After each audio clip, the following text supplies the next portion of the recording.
All right, what is up? Welcome to Spoiler Kings. My name is St. Kramer with Brandman Brandon Grizzly, and we are here on Saturday night. Gonna talk about the old guard, watch a few trailers, and just hang out.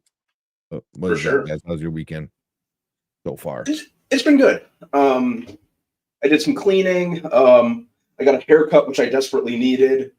Mm, um, went to the went to the Buckingham Fountain ceremony. I did that this earlier today, which basically marks the beginning of summer, or at least we're on our way. The yeah, weather today said otherwise, but yeah, it's always a fun time. And started watching the Final Destination movies to get ready for the new one next week.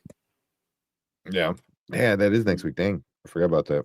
Yeah, I thought we had 2 weeks for some reason. Then I went on IMDb and checked the date, and I'm like, I better start rewatching these. These movies are essentially Looney Tunes with no laugh Yeah, track, if you think about yeah. It's exactly what it is. it. Speaking of The this, I just got this from the store, guys. oh, What is nice. that? That's The cool. complete series. No, Yeah. where'd you get Oh, that? nice. Yeah, so the complete series, I pulled up, I got that from the store. I was walking through Target, and it was just like sitting on the bottom shelf because they got rid of all their DVDs. And I was like, Mm. why is that sitting here? Like no one else is seeing this? No one? Well, now I'm gonna have to look for that. Yeah. Yeah, I don't have. Is that the original '80s one? Yeah. Okay, so I have the other one that I consider like the second best because that's just the best because it's the best. Uh-huh. Oh man, the early 2000s one. 2003 I want is to say when I think it 2003 or started. so. Like that one, I love, like, Yeah, because it gets really kind of I want to say adult, but it starts to touch on some of the original live action movie stuff, yeah. you know. So yeah, It was a good it was kind of a good amalgamation of like the darker content, like the comics, like you yeah, said, kind of Mhm. borrowed elements from The live definitely the action. first live action movie. yeah. But it was just like it was light enough, Hmm. but Hmm. it went a little further than the original series did. Yeah. I really liked that one too. I even like the Nickelodeon CG animated one. Um, Not from the new one? No, not the new not the new one, but the one on Nickelodeon from the early 2010s. I think it started in like I 2012. know what you're talking one. about. I know Yeah. what You know you're that talking one? about. Mhm. Yeah. The animation kind of took a minute to grow on me, but it was a pretty solid show. I know what you're talking about. What if I Yeah. told you guys there's 10 seasons of this? I believe There's you. 10 seasons. Mhm. This is 23 discs. Wow, that's a lot for an '80s cartoon. I was You like, know, what? for usually they make what 3 seasons and then just go on repeat, forever. And This those were back in the days where they would crank out seasons of shows like it was nothing. We would get to even up Yeah, to right. 3 seasons of something a year. Mhm. what's the first year that it came out? Oh, Was it man. 87? 87. That was 87? good. 87. Good job. You know me, I'm good with dates. Yeah, that's good. I have photographic memory when it comes to dates. So no, it was 1987. It was so good. Man, I saw that. I was like, I gotta grab this. So Yeah. I have the first graphic novel, the Mhm. black and white one. yep. I Yeah. have that one. It's somewhere in my collection, but I had it when I was so young that I would start to fucking color in it and actually color in the turtles. Mhm. So but obviously it's not worth anything anymore, but it's That sentimental was value. some dark stuff, the It original was super comics. dark. Have It you was guys been super on dark. this? I'm a No. couple You issues keeping up? behind, but I do have that one. Dude, Yeah, I'm behind on it. This I'm probably storyline is so I'm probably good. actually gonna read a couple comics tonight before I go to sleep. Dude, it's so good. Gwen Stacy, who she becomes, I don't want to, be a spoiler, but woo, this is really good, man. This is an unbelievable one. I'm about to have more money to Yeah. play with and more money for comics now that I'm almost done like paying off a bunch of stuff. So comics are gonna be my first order of business. It's gonna be comics, these new Jordans I've been wanting, my new smartwatch since I'm due for my upgrades, and potentially a new bicycle. I'm definitely there's a Jordans. So the release of the North Carolina ones, the number ones came out 9:00. The ones coming up next Saturday at 9 a.m. I don't want people to know about this, but those are the ones. Those are the 13s that I want. I want them so bad. I cannot wait for them to come. That's when they're coming out. Yeah, I want those so bad. Well, so you guys just like release times, like pre-order them, or no? So you have they release them. So at like 9:00, you better be on the app and ordering it and order your size. Or if you wait like 10 minutes, they're all gone. Wow, all of them. What off of Nike? Right off of Nike or off of? Yeah, so I have multiple apps, but yeah. Okay. I'm like, man, this is. I mean, I know Jordans are like, the shoe. You know what I mean? Like, because I'm not big into like shoe collecting. But I mean, everybody knows Jordans are it. But damn, like 10 minutes, they're gone. Yeah, if you don't have your sneakers app, you're pretty much not gonna get them. Sneakers. Damn, this is what it is. Yeah, that's wild. Oh man, super tired. Let's see who's in chat real quick. We got Brandon. What's up? You go first. What up, B? Hey, what's up? We got Fernando in the house saying, "What's up, everyone?" How's it going, Fernando? Yeah.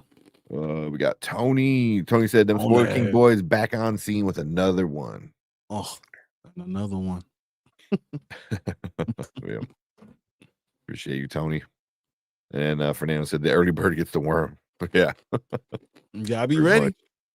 And you have to have your stuff on speed dial. And if they're sold out, I don't know why. Like size 15s, everyone has a size 15. Like it doesn't make any sense. I'm like, why is it always 15s that sell out the most? I'm like, I don't know that many people with size 15s. Yeah, I mean that's gotta be pretty rare with up there. Because I think what the average size is what is the 10 and a half, 11 or something like that. Or maybe that's kind of big. They produce more of those shoes.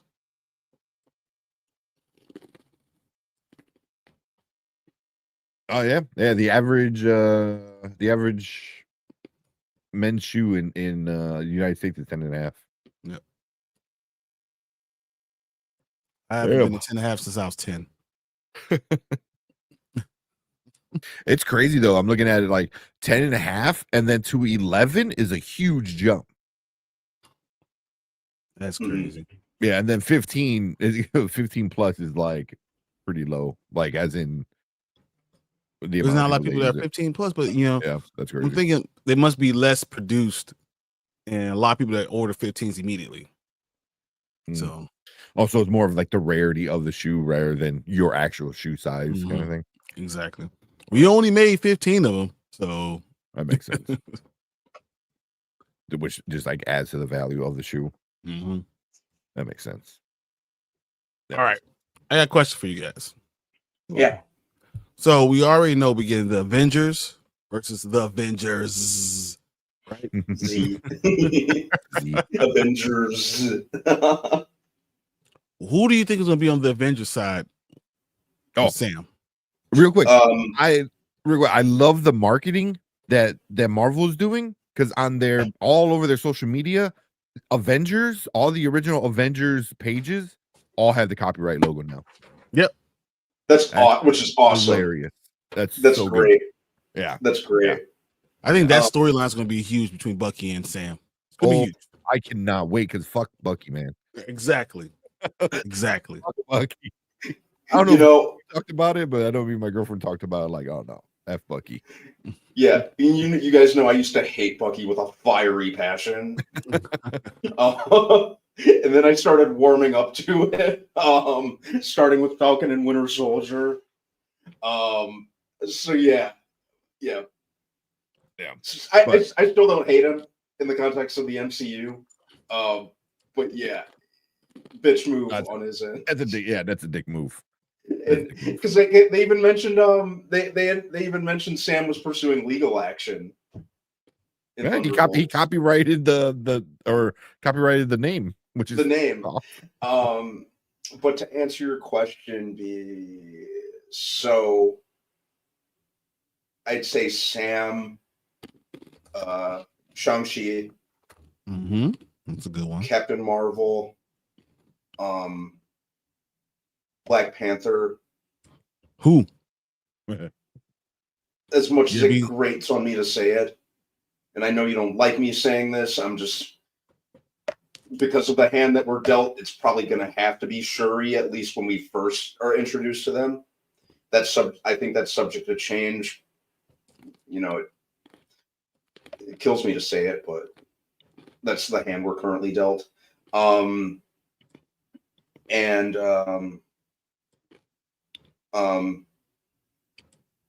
What's his face? What's up, Nikisha? Hey, Nikisha. Why am I drawing a blank? Doctor Strange? Nope. I don't see Doctor Strange being a member. I think he's never Avenger. He's never. Yeah. Why am I? The hell's the matter with me? Well, let's go over who the original ones, right? Mm-hmm. We got Hulk, Thor. That's who I was going to say. Okay. There has to be a Hulk in there. Mm-hmm. Iron Man, Captain America, and Natasha, right? And so Black Widow and what's his name? The worst one, Hawkeye. Yeah, if he comes back. That's 1, 2, 3, 4, 5, 6, right? So those are the worst. Those are the first original ones, the original 6. So you got Sam, who's Captain America, Shang-Chi. I don't know what you want to compare him to. And Captain Marvel and Shuri. So that's why I don't know if Shuri's going to be it, because the battles that they said are going to be, on multiple fronts, right? Yeah, but also just the connection that Bucky has with Wakanda. Mm-hmm. I would, because Sam only has the armor because of Bucky going to Wakanda. So I would assume whoever the Black Panther is, because of the connection to Wakanda, would be more with Bucky. Mm-hmm. That would be the only. I don't know. He's still a colonizer. I don't know. Yeah, I mean, not wrong. I don't know. But that's what makes me think they'll stay out of it.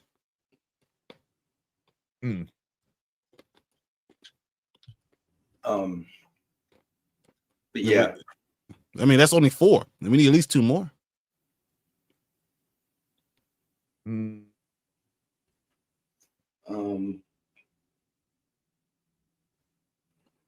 trying to think who else. I have mine, but that's what I have mine, and it's a reason why I asked this. So, yeah.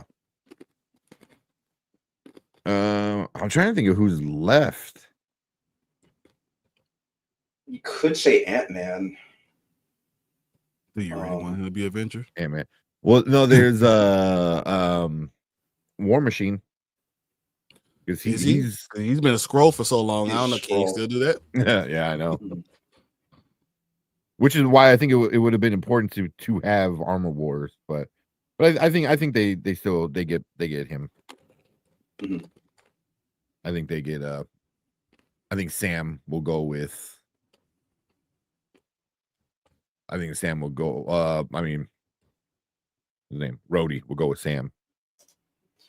Just because, I was gonna say just because he helped him out in the past, but technically they really wasn't him. So now you're exactly. I don't know if he does do that because of the whole not wanting to be a part of America, and he's still part of the army.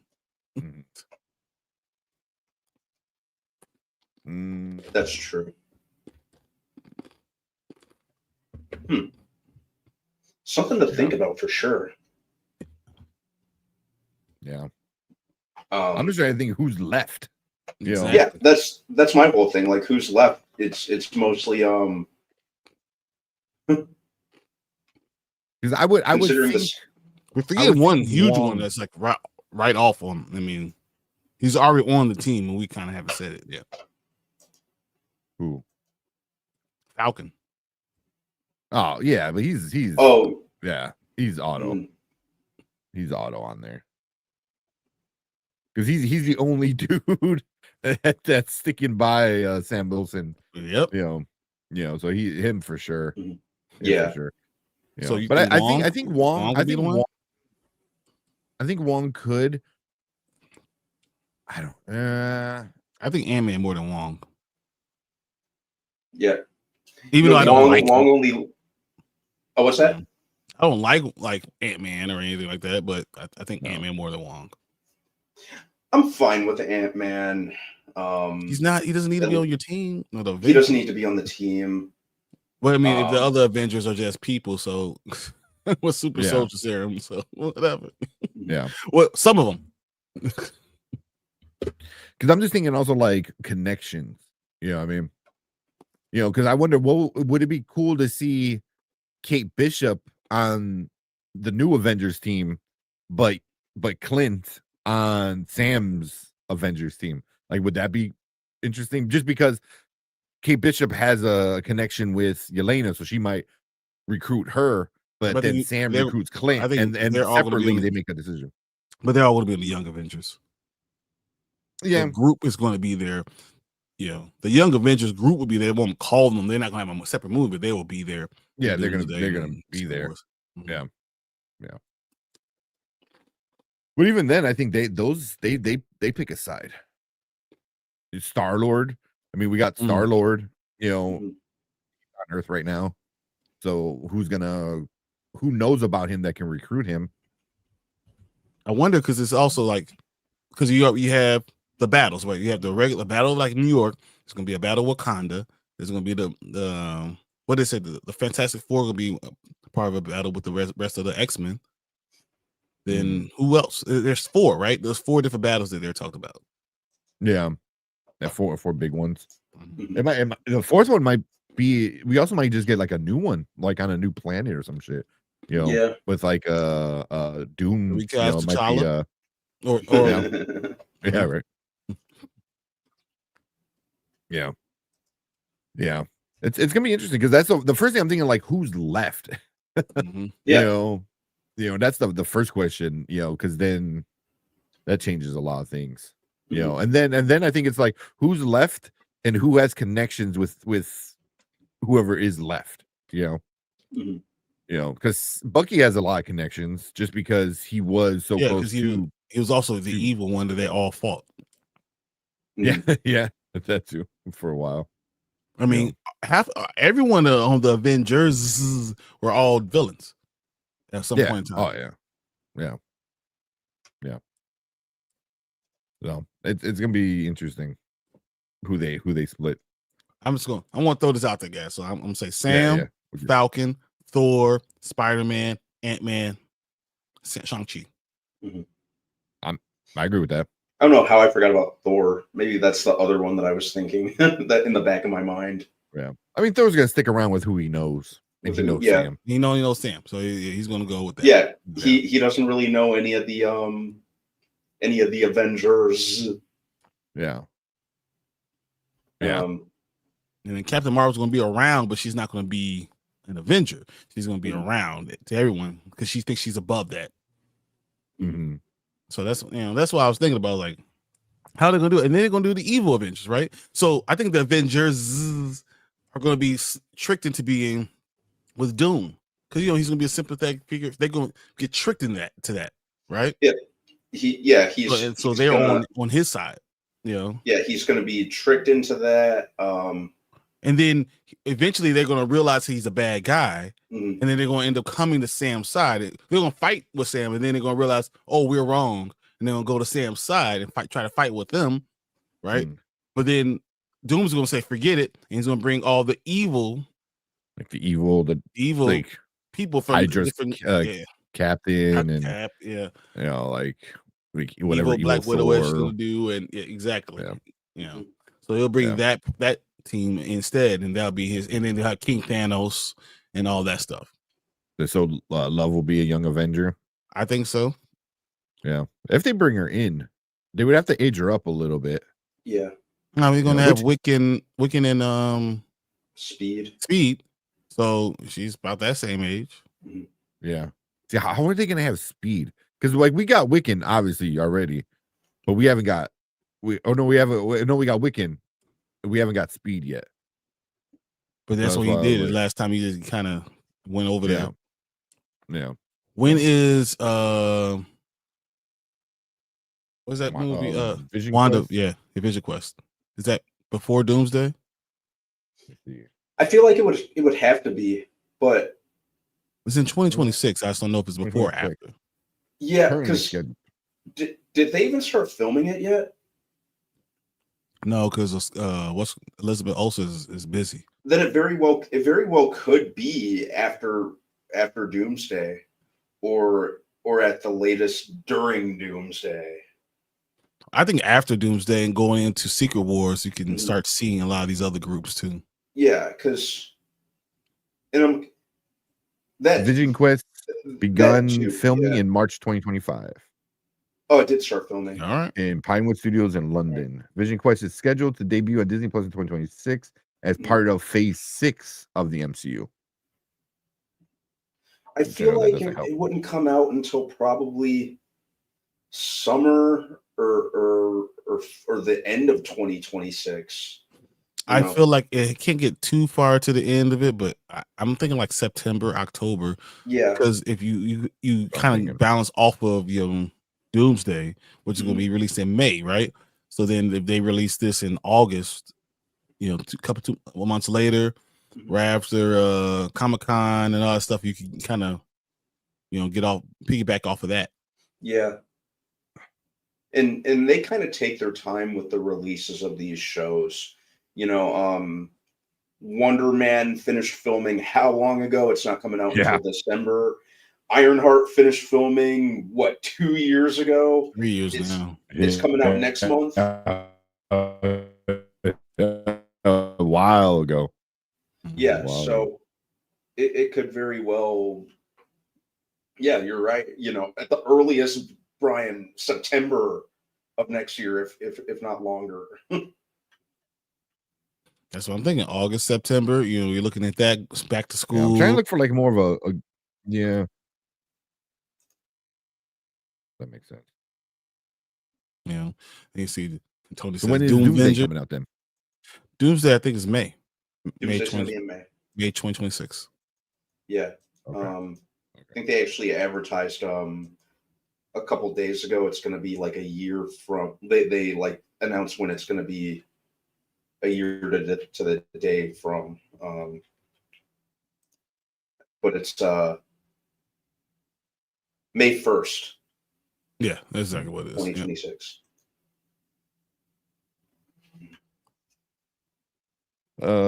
Hey, Maria. Said that Doom Avengers. Avengers. Did Tommy already enter someone's body? I think that we're gonna see that during well, we got the Vision Quest. Yeah, but we got the little teaser of him of Wiccan seeing somebody drowning. So Tommy's gonna go into whoever that body is, I'm assuming, or just got it. So, but yeah, makes sense. Yeah, we haven't got anything official yet. What's up, Maria?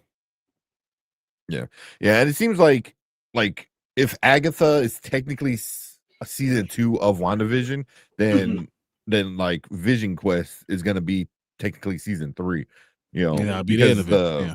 Because I think that should set up all the movies out. Set up Wanda because Wanda's going to be very important in Secret Wars. Just like Black Panther's going to be very important in Secret Wars. There's just like I think Doctor Strange will die. I know you saying that. That'll be crazy if he does. That'll be crazy. Because you think about the Hickman run, you got to think about it. Like, okay, so who is Doctor Strange?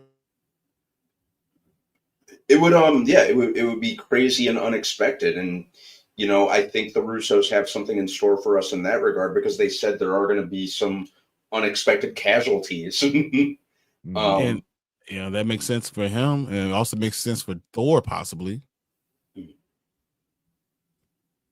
Yeah, Thor. Yeah, because the thing about Thor, because he dies, he's a god. He's a god, so he goes to Valhalla, and he just come back. Mm, You know, you always bring Yeah. them back. It's no big deal. yeah. Let's see. I'm seeing what Maria's saying. There's a new Godzilla Yeah, I Kong have it trailer. up. Oh yeah, they it was a teaser It's trailer a that they put teaser. out yesterday, revealing the title Godzilla X Kong Supernova is Yeah, going to be the name of Supernova. it. It's 42 seconds long. Yeah, I Pulling can it watch up that for now sure. for you guys. I can't wait personally. I really enjoy the MonsterVerse movies.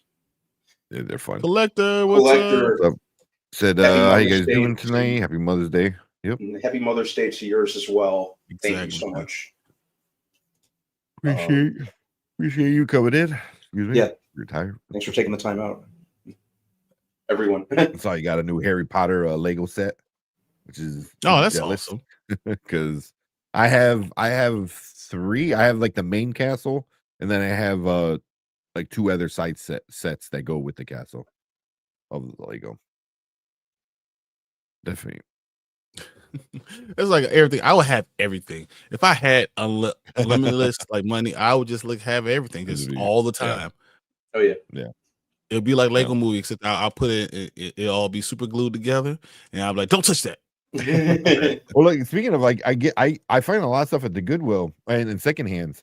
I found this, which is pretty fucking cool, for like $2, No. $2.50. Yeah, because everyone's like, I Every- don't want to have to put it all together.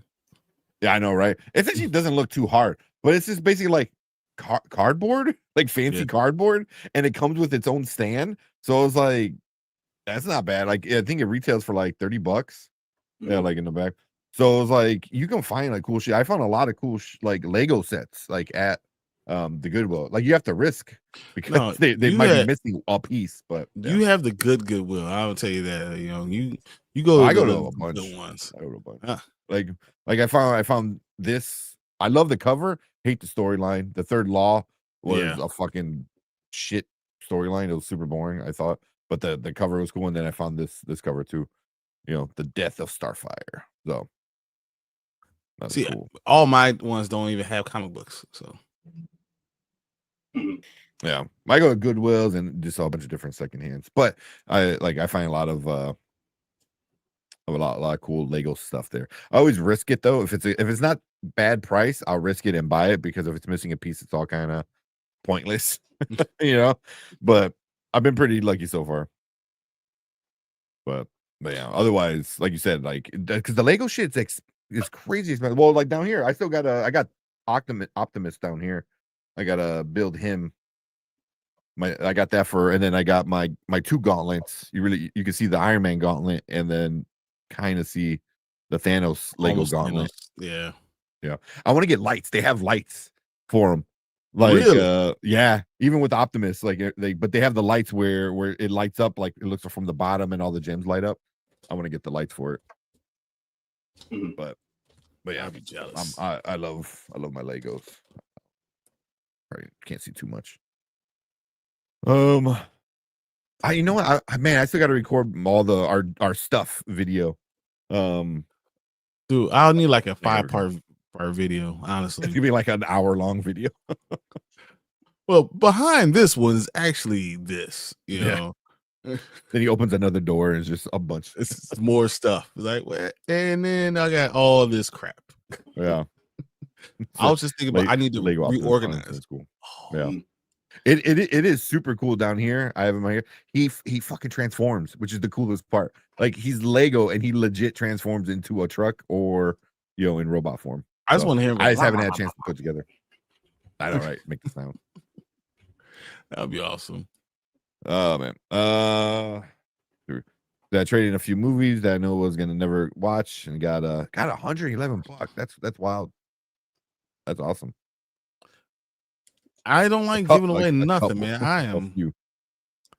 I am so just don't like giving away nothing. I'd rather give like just other people, but I don't like just selling anything.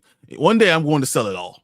You know, just one day it's going to happen. Fortune. I have like 4,000 comic books, and I look at them, and I'm like, man, I have complete series of all type of just limited edition stuff. Like my X-Men, I have 1 through like 60. I have X-Men number 1. Nice. I was like, oh. So, that's going to be a huge one. And the Avengers one's going to be a good one. My Blue Marvel, all Black Panther, Static. I have all the Statics now, like all of them. So icons. Awesome. So can't wait. Well, I can't wait. I can't wait to see it all like put together, but then I can wait to actually sell it. That's going to suck. Yeah. Oh, man. What's up? Ace is saying collector, not Hector. Collector. Have you seen the trailer for a new video game, Mind's Eye? So, Mind's Eye. Haven't even heard of that one. Yeah. We got Kevin Davis in the house. What's up? Peacemaker and Green Lantern will bring viewership to HBO 100. I'm so excited for Peacemaker, especially after that new trailer. I have not seen it yet, but I've seen pictures of it, like leaks already. So I slipped up. I'm sorry. I had to watch it. I'm so sorry, guys. I literally the whole day I've been holding off on watching it just because I was like, I'm sorry. Well, I'm in like 5 or 6 different Green Lantern Facebook groups, and obviously, like, so like 100 pictures of Guy Gardner popped up. Oh, okay, cool. Guy Gardner doesn't deserve to be a Green. He's a Yellow Lantern. F him. No, he's a red. A lot of times he turns into red. Pretty cool. Doesn't he turn into a Yellow Lantern first, and then he goes to? I think he becomes a Yellow Lantern first. I think he turns a Yellow Lantern first. I don't think he ever becomes a yellow. Does he become a Yellow Lantern? I'm almost positive he does. I mean, who am I arguing with you? But I thought Guy Gardner because of a Yellow Lantern. With his stupid Simple Jack haircut. Yeah, but yeah, when it's just Guy Gardner, that's a weird run. When he's technically not a Green Lantern, he's kind of solo. Yeah. Yeah, I mean the ring is yellow, but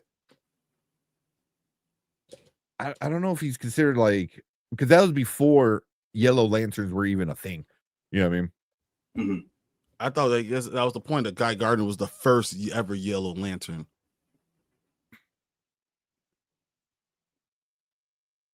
Technically, kind of, but not really. And also, they're not even called Yellow Lanterns. They're like Sinestro Corps, the Sinestro Lanterns. Like, he's such a dickhead. Like, he's like, no, we're naming it. He is an asshole. Yeah, he's a big dick. Yeah.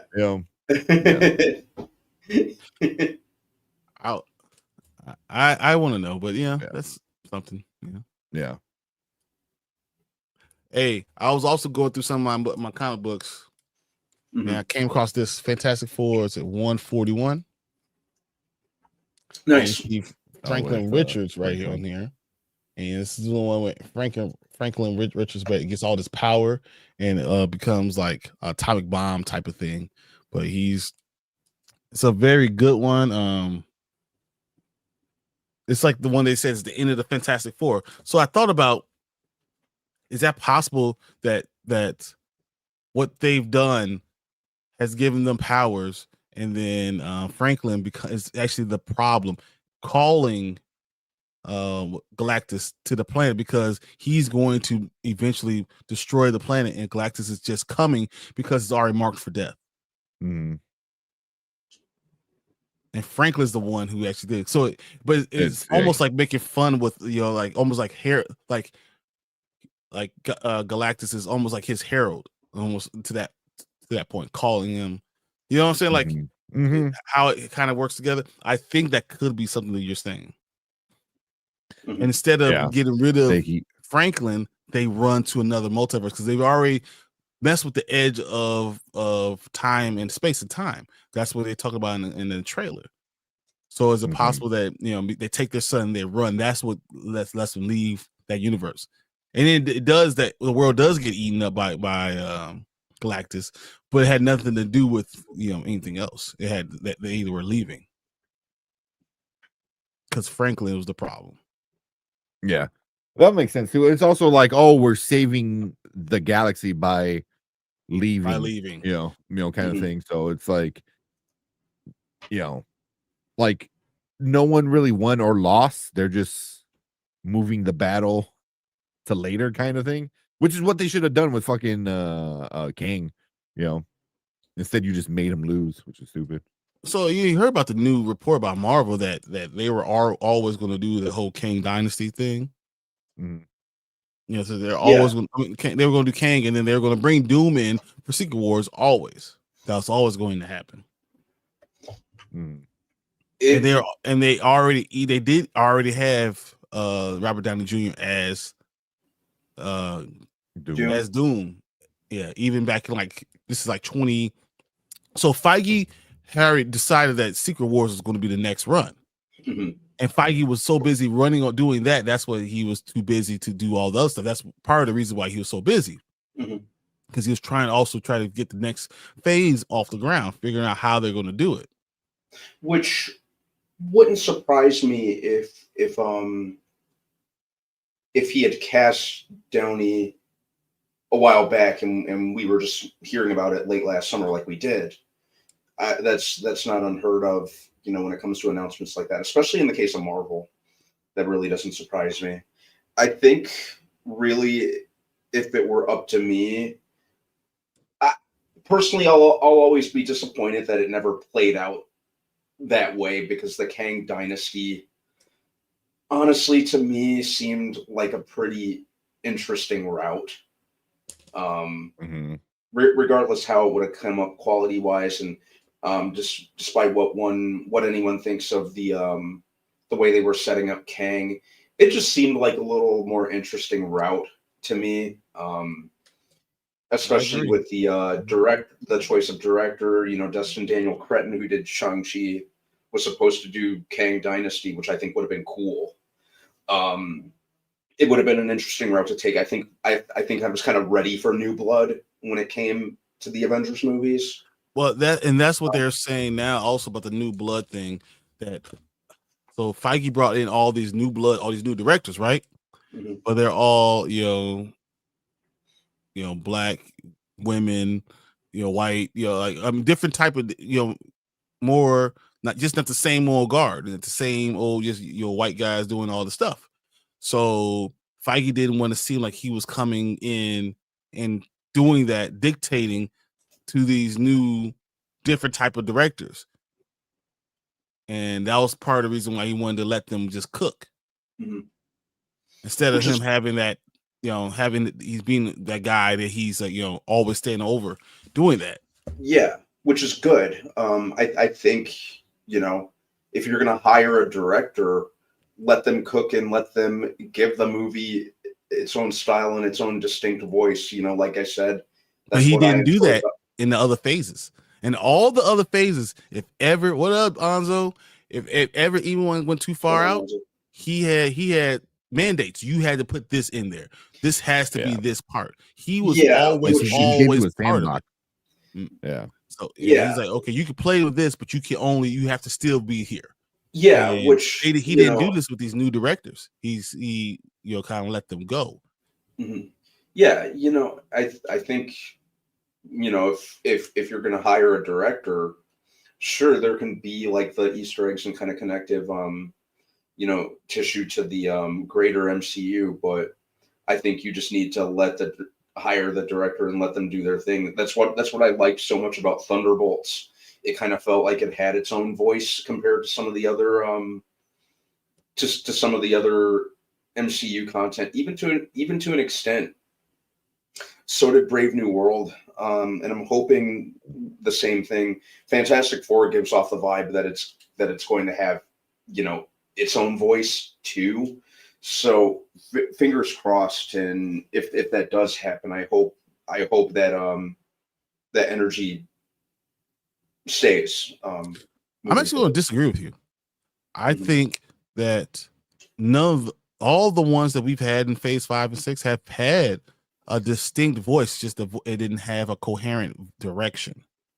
Yeah, and that's the issue, right? I think that before in Phase 1, 2, 3, all that stuff, it had a voice, but it was still with Feige guiding it. And that's why a lot of directors didn't like it, because they're like, well, he's all controlling it. Well, that's because it all made sense and it made so much money. That's why Phase 3 was probably the greatest phase anyone has ever had. It was. But that was Feige's hand all over it. So he was everywhere, and that's when you heard all type of directors kind of complaining, like, "Oh, you don't let us do what you wanted to do," because Feige knew what the hell he wanted to happen, and he held it down. But he knew the ever story. since then, he kind of walked away because Iger was telling him, "You got to produce all this crap, you got to do all this stuff," and he was.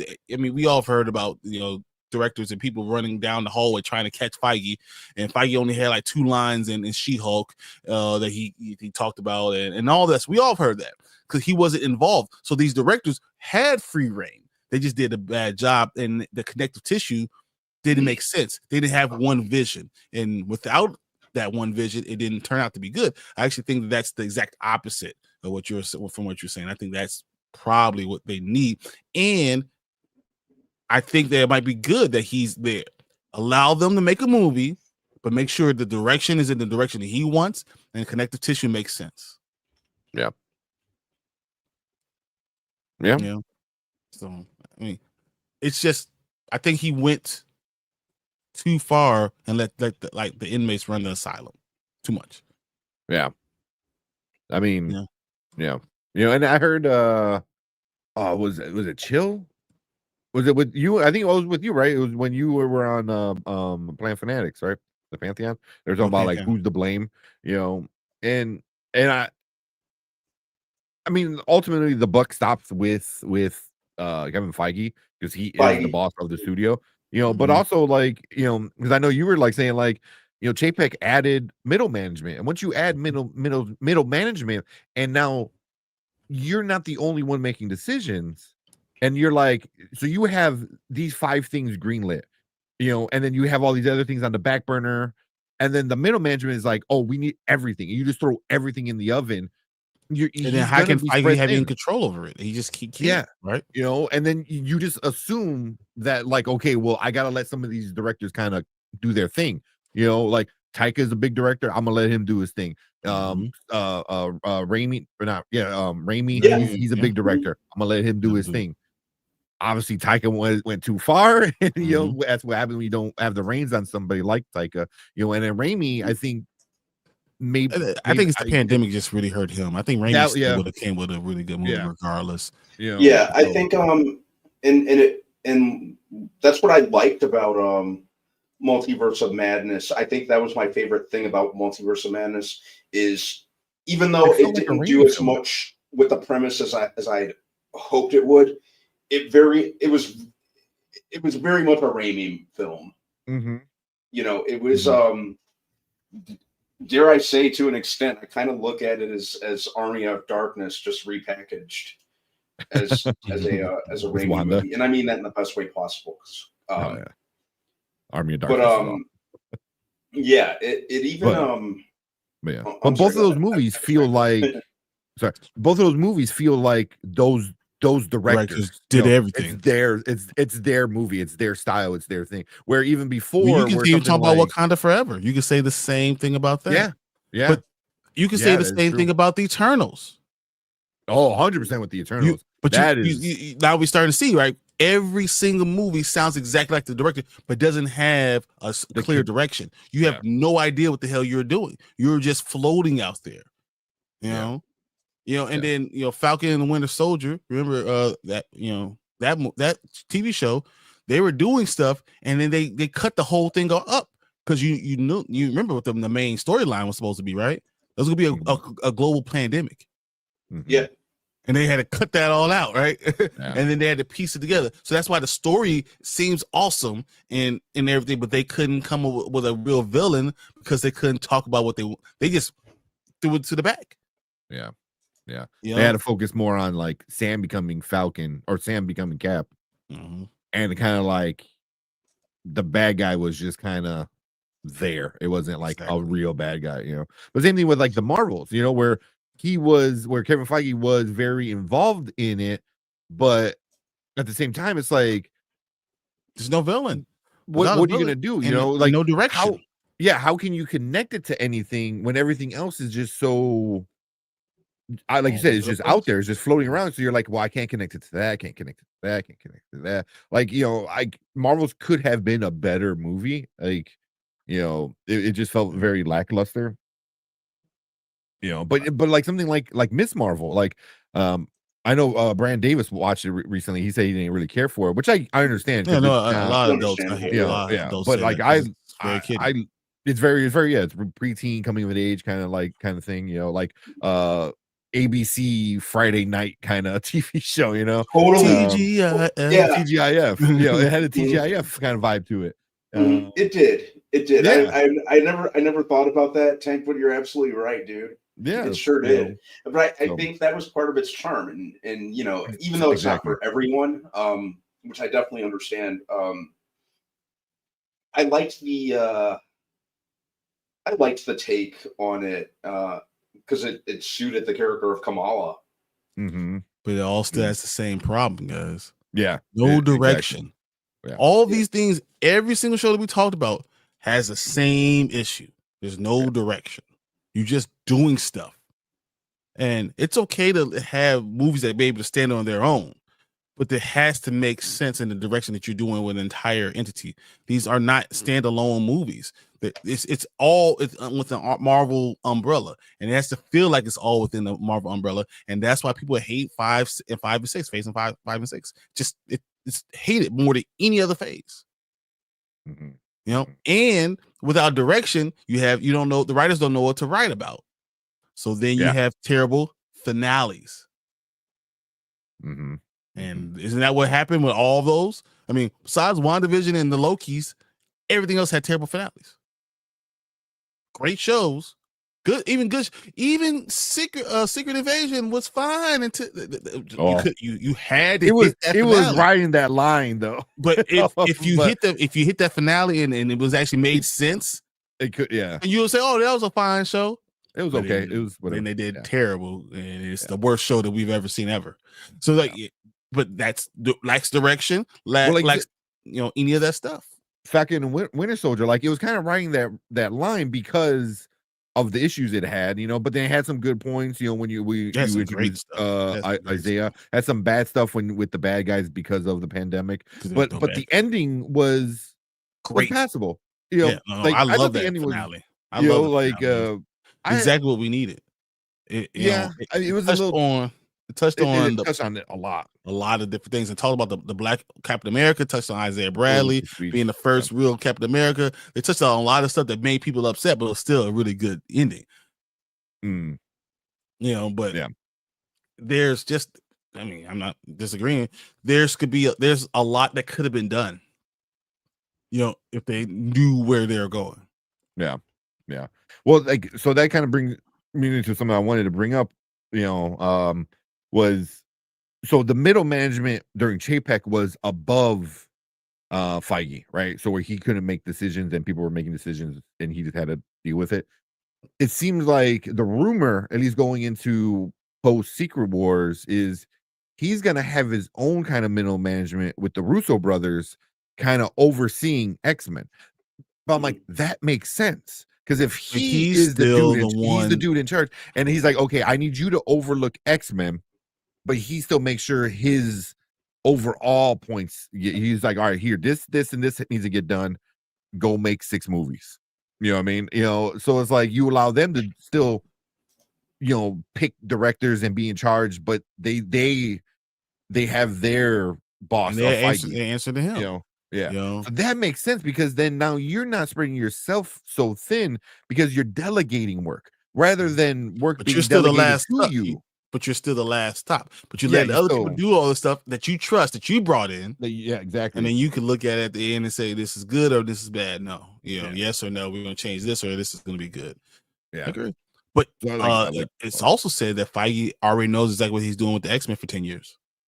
He knows exactly what he's doing. Yeah, which makes sense because if you know exactly what the story you want to tell and certain beats you want to get to, is why not delegate that to somebody like the Russo brothers, where you're we work well together, we make a shit ton of money together, you want to allows do me X-Men. To look at the overall focus of the entire everything. They're basically the unspoken kings of the MCU, especially when it comes to just look at how much quality content they've delivered, and they've proven several times over that they're great with ensembles, which you really need to do when it comes to X-Men. that's part of what makes X-Men work is the ensemble aspect of it. So it's kind of like who better than the Russos? They're great at introducing characters. They're great at introducing characters too. Like Zemo, everyone loves Zemo. We got T'Challa, everyone loved T'Challa. You know, he introduced characters, and then the ensembles, like you said, were so good. You know, yeah. So. Dare I say they handle it. He introduced Spider-Man. They introduced Spider-Man. Yeah. So yeah. Excuse me. Dare I say he handles it. They handle it even better than Joss Whedon did, and I loved how Whedon handled the first two Avengers movies. But I think what makes the Russos kind of work better when it comes to ensembles. You know, Black Panther and Spider-Man. You know, we hadn't even seen those guys before until Civil War, and they were, dare I say, they were like my favorite parts about Civil War. So to really establish characters right out of the woodwork with only like X amount of screen time, you need that's really it's that kind of energy I want to see when it comes to X-Men. Yeah, and so I just think that it just makes sense. You know, if he knows what he's doing for the next 10 years with X-Men, delegated to this, you know, the Russo brothers who you work well with, you can make good content. You can still focus on the Avengers side of that and maybe fix that mess that kind of happened and allow X-Men to thrive while you fix Avengers. And then once that's built and once this is fixed, kind of start to merge them. You know, I think we're going to get some cool stuff. I don't think we're going to get that full reboot. Even the soft reboot. I think they're afraid of soft reboots right now. I think they're looking at the DCEU and the DCU. I think they're looking at that and saying, okay, fans are kind of revolting against it. And maybe they're afraid to do a reboot. And maybe they'll say, we're not going to bring these same characters. We're going to highlight other characters and we're going to really focus on, you know, on X-Men, and then we'll use another version of the Avengers. I mean, I have Avengers comics right now that are, you know, you have, you know, Namor, you know, you have Captain America, you have, I guess you would call, what's her name? She's Miss Marvel, but she's really not Miss Marvel. The Miss Marvel we have in this MCU, you know, she's more like Photon. You know, like you have different iterations. Maybe they go with a different iteration, and then don't do a whole soft reboot. Even though you know everyone should know that I want T'Challa, you know I do, but I wouldn't be surprised if they decide not to do this soft reboot. Yeah, I think, however, they decide to go with T'Challa in Secret Wars, well, by the end of Secret Wars, I should say, so between Doomsday and Secret War. Whatever they decide, that's going to be it. Whether it bring in somebody like Idris Elba, Aldous Hodge, who's it? Damson Idris. That's what I was thinking of. Whether you bring one of them two in and him be the child, but they're just going to call him T'Challa. And I think I know what they're going to do with this, and I don't want to take too much time because I want us to get to these trailers, but. Yeah. Give me like 4 minutes. Hear me out. Okay. Okay. What they do is say, let's just say it's Damson Idris, or let's say it's Aldous Hodge, because it says a superhero already. Let's say it's Aldous Hodge, and they bring him in and they say he's still TJ. All right. But what they do is backstory to change it all. Say, oh well, yeah, you know, I'm T'Challa's son, T'Challa, but you know, I was raised by T'Challa in my universe. My grandfather was around with my father, and my father raised me, creating lineage, right? You know, and everyone, we are the strongest country in all this, and we were able to lead our world into the new age, and that's why we have higher technology than you guys. Nothing ever kind of fell apart. We actually partnered with the Tutankhamun. You know what I'm saying? Like, what if every part that I hate about it, they try to do, except for the fact that he's not T'Challa. Like they stopped Thanos, they teamed up with Namor. They're so far ahead in technology, and the country is still, you know, on itself, but they've helped out the rest of the world a little bit, but they're still themselves. Mm-hmm.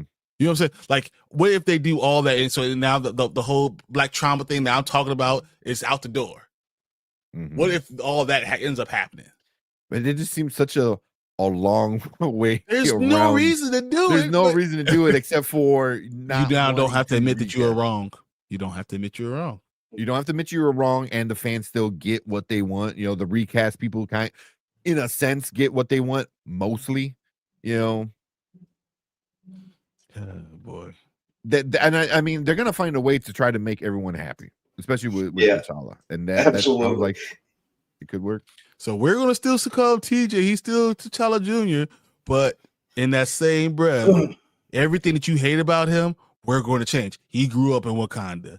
He had T'Challa there with you. All those parts of it. I will be a little weirded out because how would you feel about that? I still would say I want T'Challa. I want him to be T'Challa. T'Challa's in 276 of these damn comic books. He's the one I've always followed, and his father's T'Chaka. T'Challa's son of T'Chaka. That's what the line should be. Yeah, I agree. But would I have to get over it? What if in this universe, everything you said and he's also married to Storm? Yeah, I know. Right? I feel like they're going to do this. They're going to do this, and they're going to cause these problems. And now all this recast child is going to be all over the damn place because you have no idea. People are going to start to be like, "Well, I guess," and then at the end of the day, Angela Bassett and she becomes Storm in that universe. They do some like an AI de-aging of Angela Bassett. Like, you don't have to. I mean, there's so many beautiful women I would have. I'm just saying she was because we never did. And she's Ramonda, so it kind of like tie it together. I would still want her to be Queen Rwanda and to be able to do that. I will love that still. But all of them are alive. The whole family's alive, and Shuri becomes this unbelievable goddess too. Like all the things that really happen, you can still have it happen. And that will really throw a whole monkey wrench into my whole thing. And I'm not sure how I'll like it. You get everything you want, except for T'Challa. Just for them not to go backwards. They're not going back on it. That's what it'll be. Everything you want, but I'm not going back. We're not admitting we were wrong. I mean, if anybody does it would be the Russos. I feel like the Russos would do it because now the Hickman run makes sense. Yeah. Everything is still there. But Coogler won't like it because Coogler has to have some type of black trauma in it. He kills everybody after that. He has to kill the father somehow. Right? The child needs to die. I need to kill him. Oh man, it's craziness. Yeah. That's an interesting way around everything, but it would throw a wrench in everyone's gears. Yeah, because you can't say like, "Oh, well, they F them again," and now all of a sudden you're like, people are going to be like, "Well, I guess," and stuff like that. She Dressed Me's been saying the stuff like, you start saying, "Well, this we cast a child, half of them are okay with it," and then the other half is like, "Well, I'm not okay with it, but I watched the movie, and then it's a great movie," and then you're like, "Well, I guess I just gotta get over it." Mm-hmm. That could be one thing. But if they make Aaron Pierre TJ, all that shit goes out the window. All that shit goes out the window. Yep.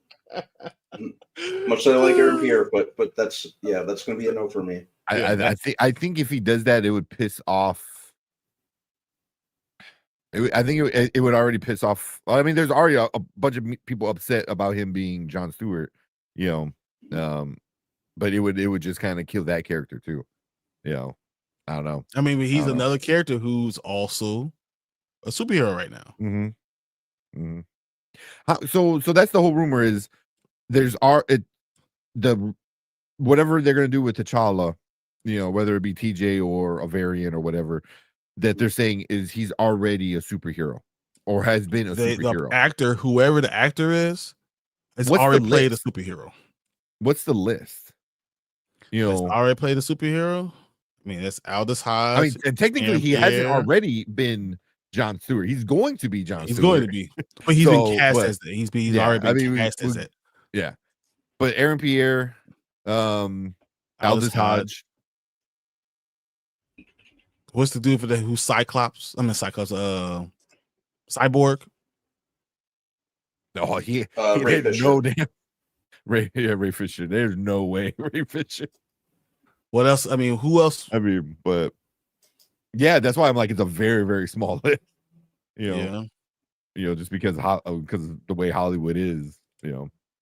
But it's also true that they say they offered it and then say it was accepted, that they could still be negotiating. Maybe they don't want to pay money. Maybe it's the same problem they had with Chadwick Boseman. Remember, they after Black Panther 1, they were talking about getting rid of him then. Yeah, technically. Yeah, that's another good one. Yaya's been multiple heroes, and villains. Yeah. Yeah, I forgot about Yaya. Black Manta. Now Wonder Man. What's his name? The dude who played Mordo. I can't pronounce the name, but I know what you're talking about. I'm not even going to attempt it. Yeah, man. Because I'm going to mess that he's right up. Amazing. One of the greatest. He's one of the best. Chiwetel Ejiofor. Yeah. So I'm just saying there are other people out there, Dr. Manhattan and Watchmen, yeah, that's it. Which is Yaya. Yeah, it's Yaya. But he's been that. Yeah. He's been Black Manta. He's been he's gonna be Wonder Man, Maine. I mean, he's gonna be so. Yeah, Wonder Maine. What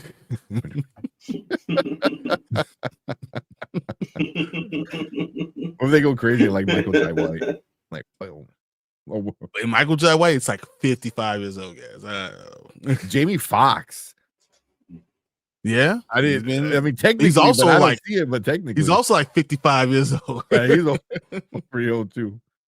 57. Well, yeah, Lawrence Fishburne, Donald Glover, which I mean, neither of those I see happening, but technically, Donald Glover could be something, even though he's looking at it yeah. Omar Sy, he was in the Untouchables. And X-Men. Yep, he was in X-Men. I was thinking about Bishop in Days of Future Past. Yeah. Who's the guy? Who's Don Cheadle, which I doubt will happen. Anthony Mackie, I doubt because they're already T.I. That would be funny. Yeah. What's the do? Edie Gathke. Gathke. Yeah. From Mr. Terrific. So Mr. Terrific, yeah. I'm just saying, we're all thinking like, oh, it must be, Aldous Hodge or anything. Like it might not be. It might have been offered to somebody else, and we just don't see it. I mean, Michael B. Jordan's just sitting right there too. I mean, technically. Yeah, but that would ruin the entire story, everything you ever did. Yeah, I mean, they'll just. Yeah. Was it Denzel Whitaker? Oh, Denzel Whitaker. Yeah, he was Forrest Whitaker's brother. Yeah, Forrest Whitaker's brother. I'm just looking at it. So it's not as smart. Oh, fuck. He was in Aquaman. He was Captain Marvel. He was in Guardians of the Galaxy. From Gladiator. Yeah, Djimon Hounsou. Yes. Yeah. Oh, okay. Djimon Hounsou. Yeah. I mean, he's a little bit older too, but I mean, he's a really good actor. Dude's an excellent actor. He's so good. Already has the accent built in. So, So, but yeah. What if they went off the edge and they did something like remember the movie or the TV show Supercell on Netflix? Yes. Mm-hmm. Yeah. They use one of them. Waiting for season 2. A relative unknown actor that they could bring in there. Like somebody like a random. Yeah, I mean, Supercell was amazing, right? And what if they exactly what Tony said. It's a random British actor that no one ever heard of. Exactly. I'd be fine with a lesser known actor. I think that usually works out best. They don't come with too much like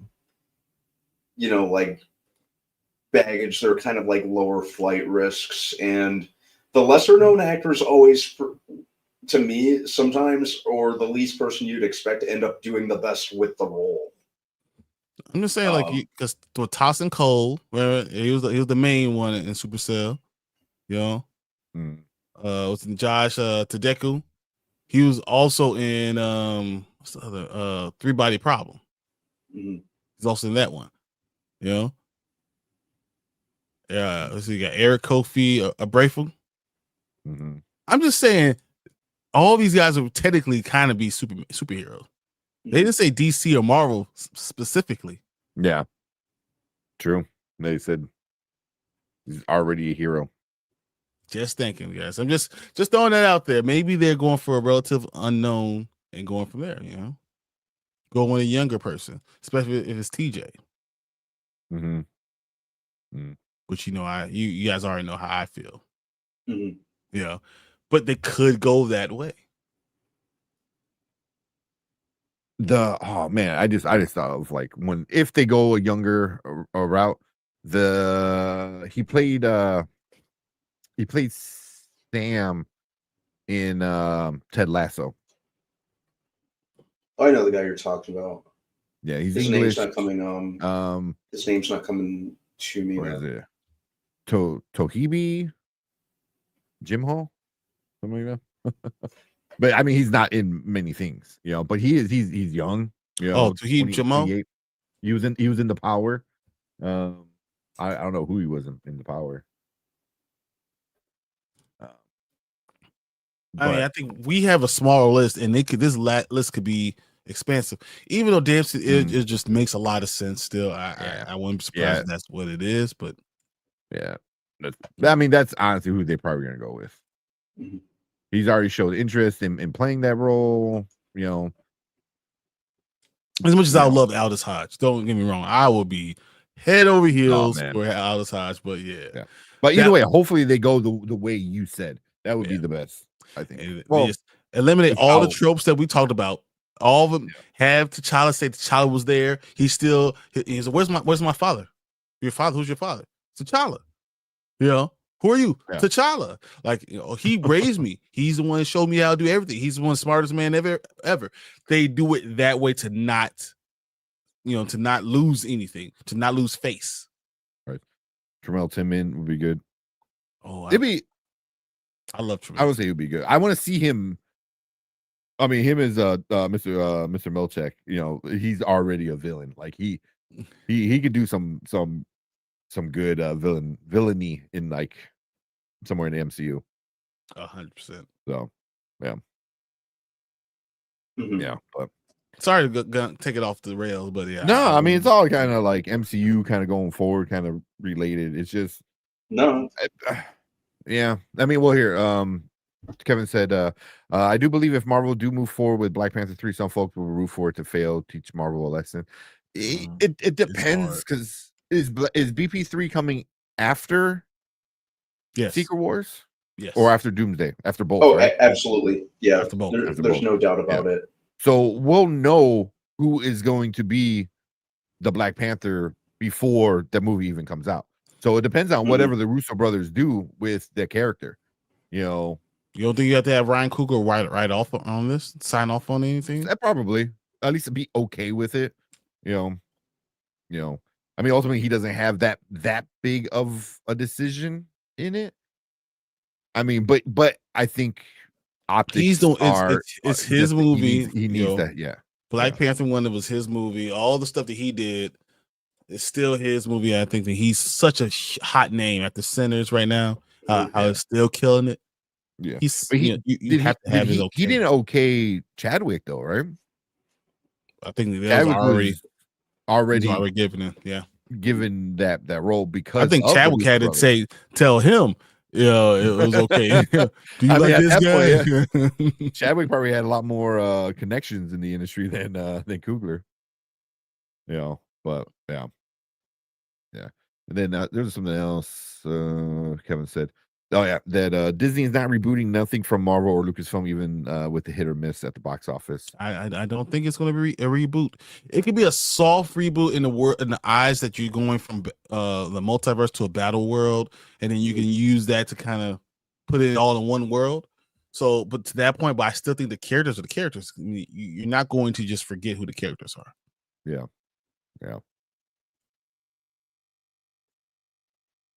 You know, I mean, I think that's just how they're going to work it. Yeah, pretty interesting. I appreciate it, Fernando. I mean, that's what we try to do. Yeah, thanks, Fernando. Talk nerdy and stuff like that. But Fernando said Black Panther 3 will make money no matter what. Denzel Washington is in it. His movies never fail. Yeah, but his movies don't make huge box office. Yeah.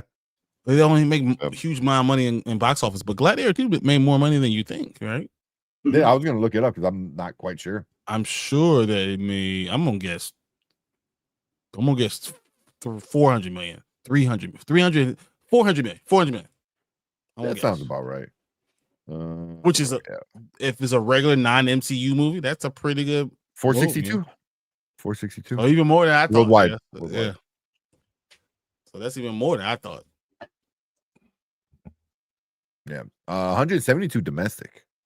289 international. That's pretty good. Yeah, but that's a movie that I think they spent a lot of money on. Yeah, but I don't think they didn't spend $462 million on it. They probably broke even. Yeah, at the very least. The production budget was 250. So then probably you say another 130. The estimated marketing was 120 estimated. Yeah, so it made $100 million. Yeah. So yeah. I mean, the original made 451, but that was so long ago. Like money's not the same. Yeah, it's not the same anymore. Yeah, but it said it is considered a success, just not a blockbuster. Yeah, it still made $100 million. So yeah, made $100 million. Yeah, I'm sure that those last couple weeks, Warner Brothers and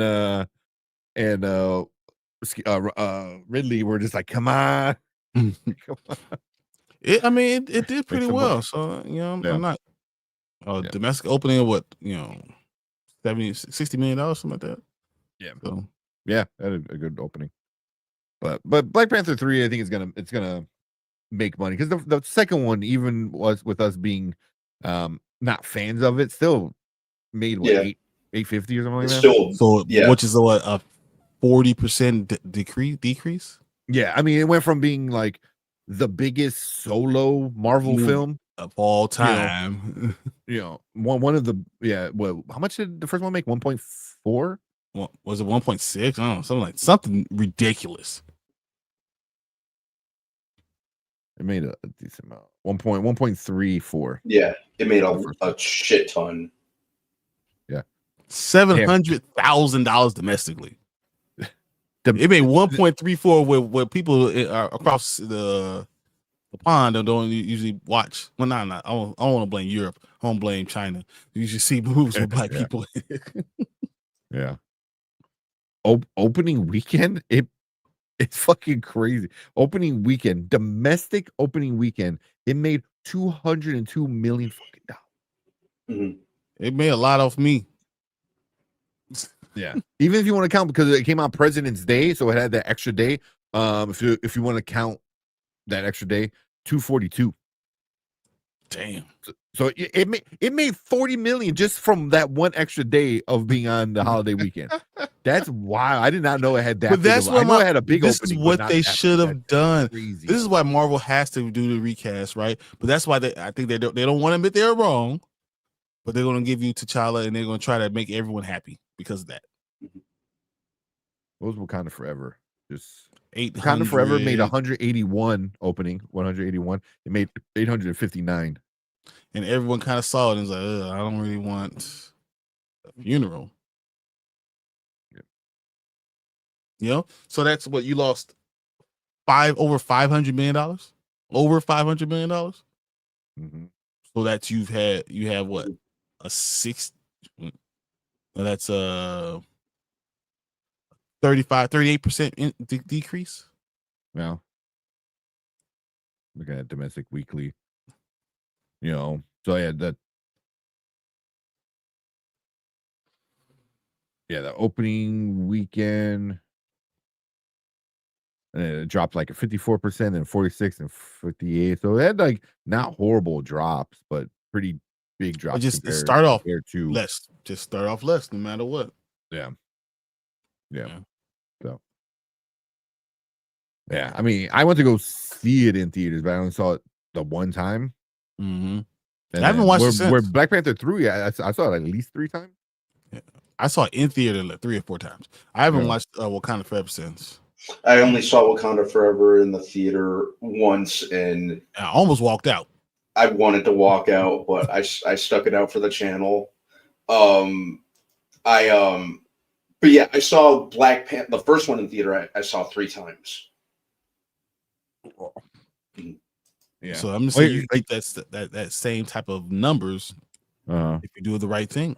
Because even like how you know it's good is had a big, like the first one had a big opening weekend, had a 50% drop that second weekend, but that third weekend it had a small drop again, a 40% drop, which is still crazy, but it also opened up in 64 more screens. Mm-hmm. So like by that third weekend, they're like, we need to put it more out there, and because people are saying, "Hey, it's selling out. Like, yeah, we need more." Yeah. Mm-hmm. So, you know,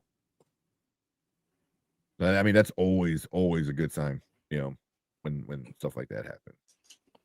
What did Cleve say? It's real. Shit. Just got updated for me. Remember what E-Man said about it when he sat down with him? I don't remember.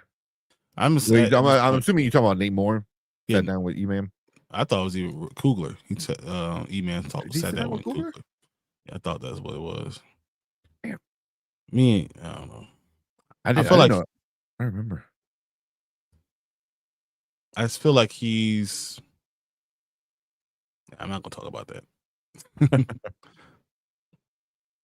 Yeah.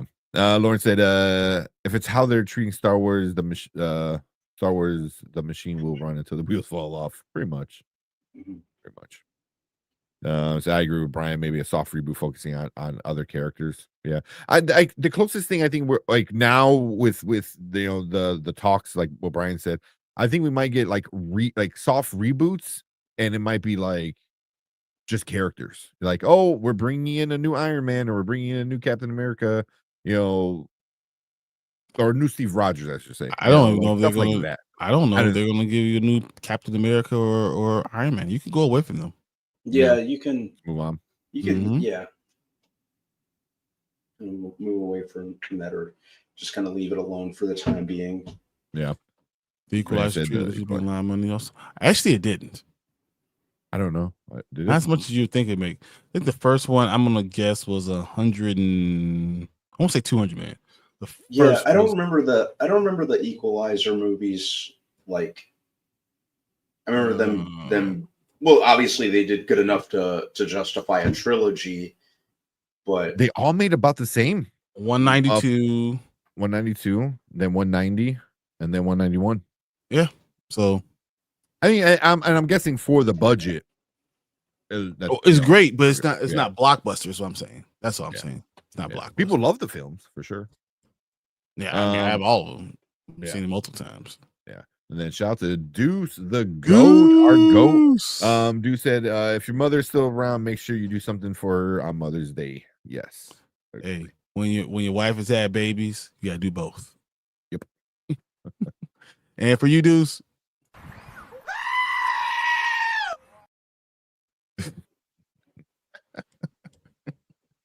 I love it so much. Yes. Listen to Deuce. He's giving everyone advice. Go do something. 100%, man. For the mother of your kids, the mother of your nieces or nephews, or the mother of your your mother, your grandmother, your wives, aunts. They're all here, and for us in so many different ways, and it's important to really let them know how important they are. So I think that's a wonderful thing to be able to do. Yeah. And we got figure drawing what's up. He goes, I would have liked Wakanda Forever if Lupita was in the suit at the end. She's fine. I love Lupita too. It would have made at least a little bit more sense, in the sense of, hey, here's this person who's already a spy, who's already a fighter, like who's already knows how to do these things, who deals with international dilemmas already. Yeah, it would have worked better. Sister. It would have worked so much. Yeah. I still have been angry. Yeah, I mean, yeah, it's at the end of the day, it would have been. Should have just recast the role. Yeah. That's all it took. Yeah. And Fernando saying happy Mother's Day to everyone's mother on the stream. Oh, thank you. Yeah, I'm definitely. So tomorrow, I'm definitely taking them to all the brunch. It's been a grip taking everyone to brunch. And everyone got their gifts. I have to get up in the morning and get flowers, and we'll be good to go. Yeah, I took care of that today, so I'm gonna head out south first thing in the morning. I have to get so many people flowers. My mother, my mother-in-law, my wife, my grandmother. It's just flowers galore. It's like, man, Hallmark makes a killing off Mother's Day. Crazy. Oh, hell yeah. Just flowers alone. Lauren said they already did Yelena, Riri, and Sam. Yeah. And people are loving Yelena over Natasha. Like people are really, really liking Yelena over Natasha. I mean, I love Scarlett Johansson when Riri. Yeah, I mean, Scarlett Johansson was awesome, especially when they first introduced her. Mm-hmm. Yeah. But yeah, Riri, I don't know. They're not setting her up good. Sam, I think is okay. They just need to like finish telling a story.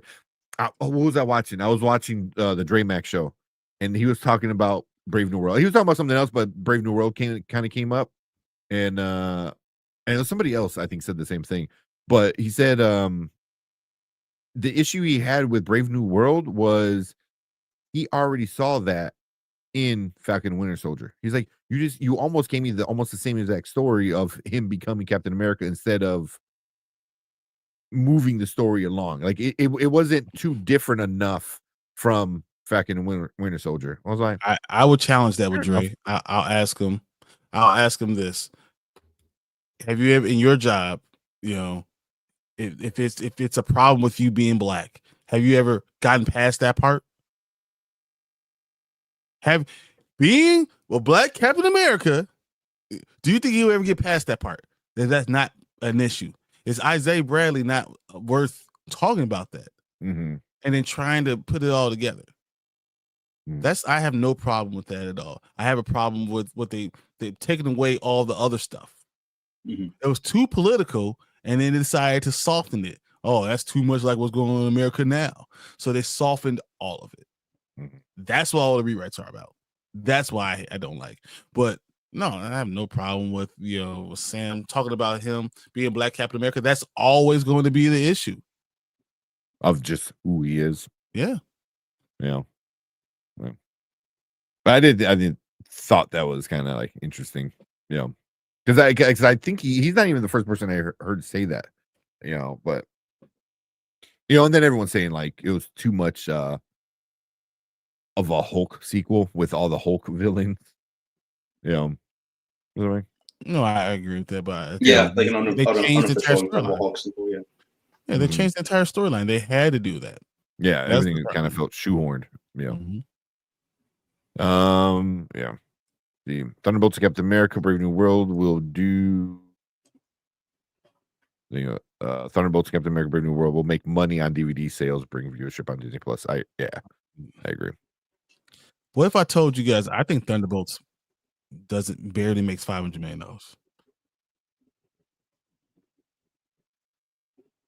Let me see where is it at right now. I'm gonna guess 280. When has it been updated last? You might not be able to look at the main screen, but you might have to type in the movie and specifically that movie, see where it goes. Yeah, no, I'm on Box Office Mojo, and it's even domestically the last number it had was May 9th, which was yesterday. Yeah. It's still under. It's not even $200 million yet. Yeah. It's under $200 million right now. Wow. So it's trending under Brave New World. Yeah, it is. It's trending under Brave New World. And it opened up to a lot, like all theaters, everything. Mm-hmm. That's not good. I don't know who do you recognize in the Thunderbolts? What makes you care? I mean, Yelena is the star, but also where's Yelena from? Or do you care about Yeah, Yelena? but that's the problem. Is like she's from Black Widow and Hawkeye. Like, if you didn't watch Hawkeye, you probably missed out on the best version of Yelena up to that point, up to leading into the Thunderbolts. And she was okay in Black Widow, but she wasn't the main character. Florence Pugh's awesome. Yeah. Yelena is whatever. I mean, I liked Yelena as a character, but all right. If you don't watch the TV show, you miss Yelena and Kate Bishop. Like that together was awesome. But would you put Yelena on the same level as Sam being Captain America? No. This is what you're carrying. Like you're comparing. Right, sure. So the number one person on this in this show. Mm-hmm. I mean, you can't compare it. It's not right. It's not fair. Yeah. So all I care about is it worth my time to see it? You know, I mean that's true. I think it was a good movie. I think it was a good movie. Yeah, like we all liked it. The cast is legit, and the cast is legit. But like Brian's saying, I mean, I'm not disagreeing. It's like, who are you going there to see? Are you're going to see Red Guardian's story? You're going to see Bucky's story? Like who you like the character needs to drive a comic book story. Mm-hmm. You know. If like I think we talked about this last week. If this does worse than Captain America, and Captain America was seen as a flop, I think, or as a low end success at best. Yeah, people didn't like it. So no matter what, the storyline people didn't like either. But I think people also went and saw it because they don't like the storyline. Mm-hmm. Yeah, I hate watch it. Mm-hmm.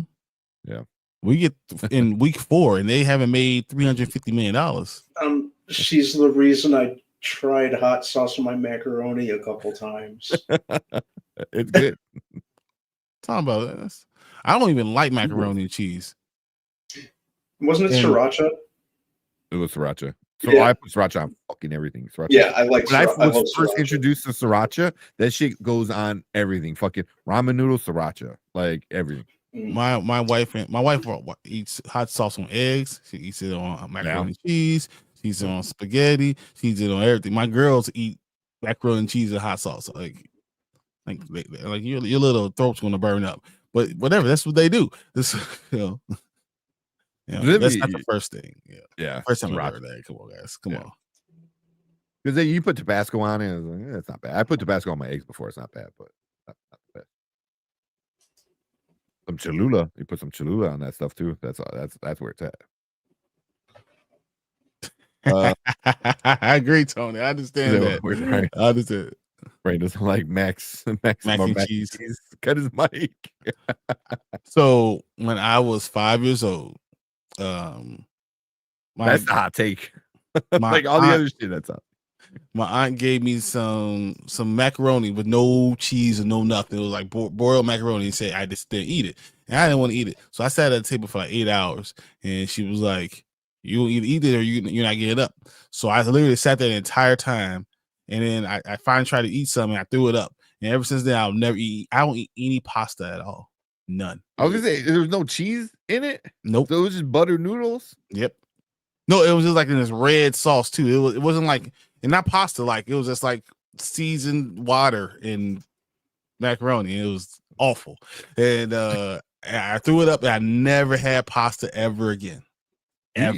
You just had poor man spaghetti, man. That's basically what it wasn't even spaghetti. It wasn't like red. Like I'm not talking about tomato sauce. It was like seasoning. Like bro, it was so bad. And I've never eaten pasta again since that day. It's terrible.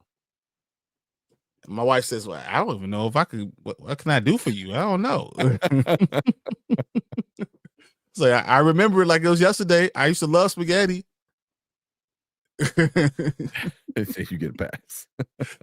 I know better than you have to have macaroni and cheese. I have to have spaghetti at the barbecue. So, but I just don't eat it.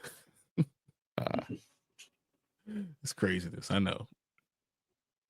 Oh man. Is the box office for Fantastic Four in trouble? That's a very good question. That's the issue. Captain America: Brave New World already didn't do good. If Thunderbolts, as much as it's loved by critics, mostly fans too, and it doesn't make money. I mean, what was that say? About Fantastic Four, who that already had 3 movies, 2 separate storylines, and none of those made a good amount of money. But here's the difference. You got Pedro. You got Pedro.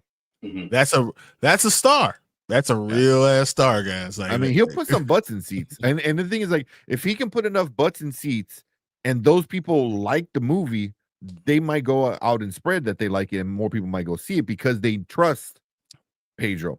And it's right after Comic-Con, guys. Yeah. I'm telling you, all nerds unite. It's going to go make money. It's going to. Yeah. They try to use Bucky to get people in the marketing, but he is the B plot, barely in the movie. Yeah, he's barely in the movie. Mm-hmm. I mean, the parts he's in the movie is cool. He does the whole Terminator shit. Yeah, that was straight out of T2. Yeah.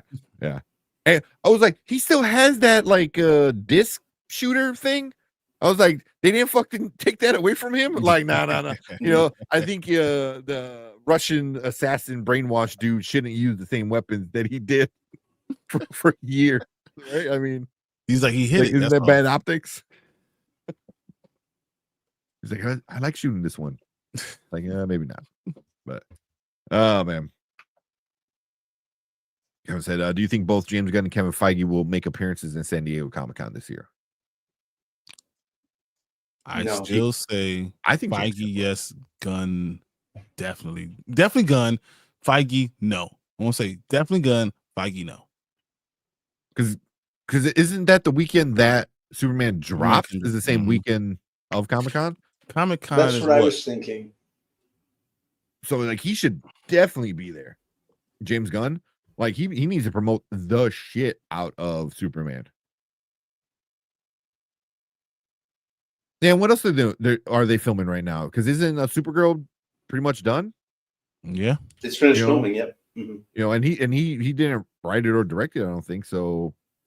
As a producer, you don't need to be on set like that. San Diego Comic-Con. This is during the time that Fantastic Four come out.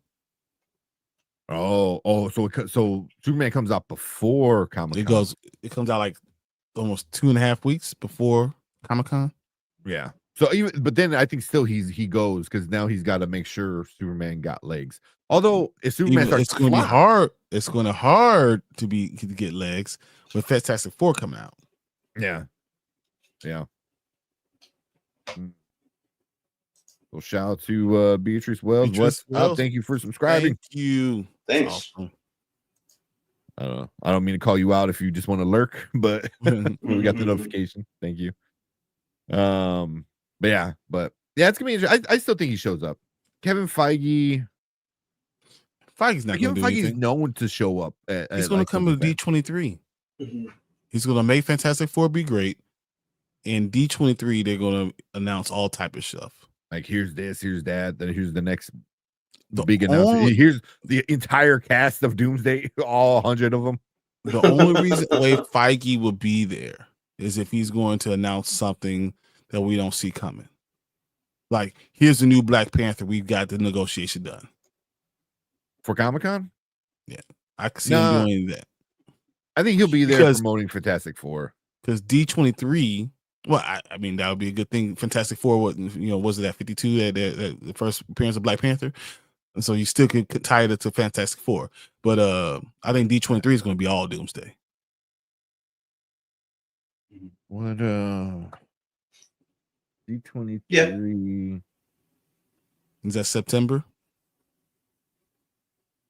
In 2025, Destination D23, a fan event will be held in Coronado Springs, Florida in August 29th to the 31st.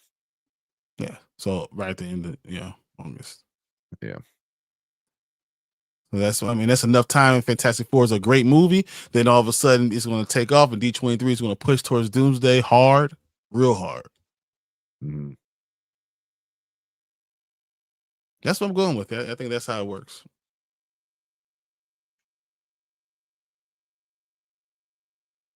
Yeah. A couple more, and then we'll get into some of these trailers. Lilo and Stitch and Mission Impossible: Dead Reckoning will be a success at the box office. Oh, absolutely. Oh, 100%. I don't know about Mission Impossible.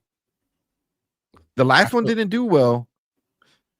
But this being the last one, I think this is going to be huge. I think it's going to be pretty big too. And there's nothing around it that you're saying, oh, that's going to steal anything. Yeah. Because Dead Reckoning Part 1 is the second to lowest Mission Impossible domestic wise. Yeah, but it shouldn't have The only thing lower is Mission Impossible 3. It shouldn't have said Part 1. That's the problem. That was the problem. It should have just said Dead Reckoning and then this is Final Reckoning or something like that. This is Final Reckoning. And I think people are going to be like, Tom Cruise, Final Reckoning? Ah! Yeah, and lose that. Which I think after the fact they changed it. I think they got rid of the Part 1 in the official, franchise title, but too late, with all the posters and shit. You realize we haven't watched that one trailer? I know. We're gonna get into it. Hey, holy shit! It's been 2 hours. Brian, no lasagna either. No, I don't eat lasagna either. And there's no pasta. My mom makes this fire lasagna that smells so good. It smells like pizza. I was like, oh man, I might try it now. I don't eat pasta. I don't do Same pasta. With my mom.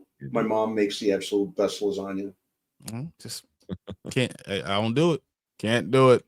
My grandmother makes the best spaghetti in the world. Can't do it. Try it. It's something there. It's something there. It's a mental block. I can't get past it, guys. I can't. Oh man. There you go. Tony said, I feel like James Gunn will announce that he and Ben Affleck will write Batman Brave and the Bold, maybe Ben directing as well. Which I would be cool. That would be awesome because Ben Affleck's a great director, and I was disappointed that he didn't get to direct his solo Batman movie. Even if he doesn't play Batman, I'd still love to see a Batman movie directed by him. I think that could be awesome. That would be cool. Reindeer games. I'm not Ben Affleck. You're white, then you Ben Affleck. Right, Wheeler? Yeah, you're white. That's true, I am white. Just talk about Ben Affleck. Yeah. I would love to see that. I don't know if it's gonna happen. I don't know if I want Gunn to bring Snyder. I want to bring back Ben Affleck. I want to bring all of it. I want it all. Snyder would be epic. It would be like the ultimate like uniting kind of factor. Yeah, that's give him a good script to work with.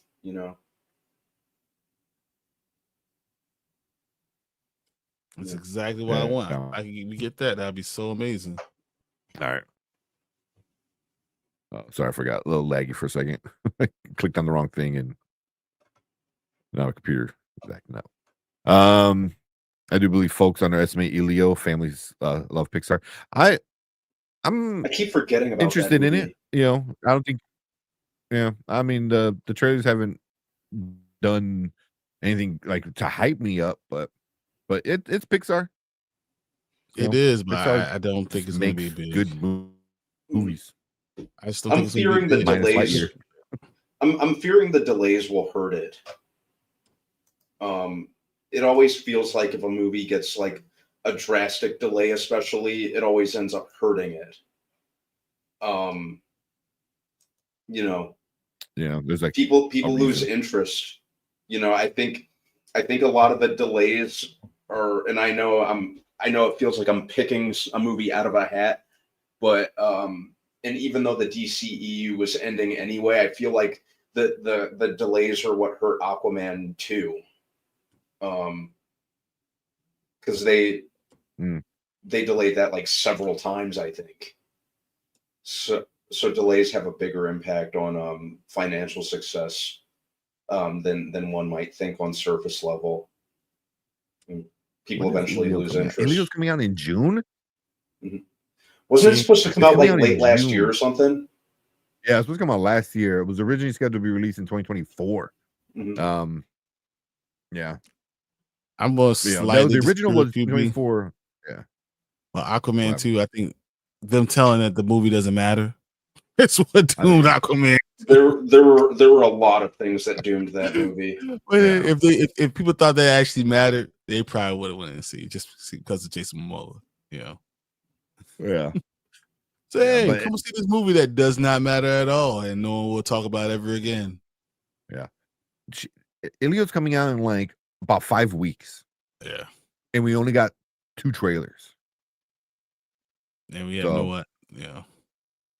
That's not good. That's not a good sign. I don't know. So but cool. Let's go through check out some. I want to get some Peacemaker. Yeah. And then Easy. Godzilla. I said Superman's a well-known character in the Fantastic Four. Yes, but the DCU fandom is split more than anything. Snyder people don't like him, and that's the only comparison. Yeah. Kevin said, do you believe Epic Universe will help translate box office success to How to Train Your Dragon live action in theaters? I don't know specifically. I'm gonna say no. Yeah. It's not gonna hurt it. I'm not, for sure it's not gonna hurt it, but I don't think it's gonna help like push the movie, Yeah. Well, because out of everything from the new Epic Universe, like I'm seeing the least amount of stuff from How to Train Your Dragon, and it's not because it's bad. It's just because all the other stuff is so fucking awesome. Everyone's like, I can't wait to go see this. And then How to Train Your Dragon. Oh yeah, it's there too, isn't it? Again, the one thing about the How to Train Your Dragon land is like the dragons are cool, like, which is awesome. But everyone's talking about like, Harry Potter has dragons. Land. Yeah, Harry Potter. Everyone's talking about the Harry Potter stuff. They're even talking about like the main non-IP area. They're like, that's one of the best roller coasters, they've ridden in forever. So yeah. So I wouldn't say it's not gonna hurt it, but it's not gonna help it. It's just there.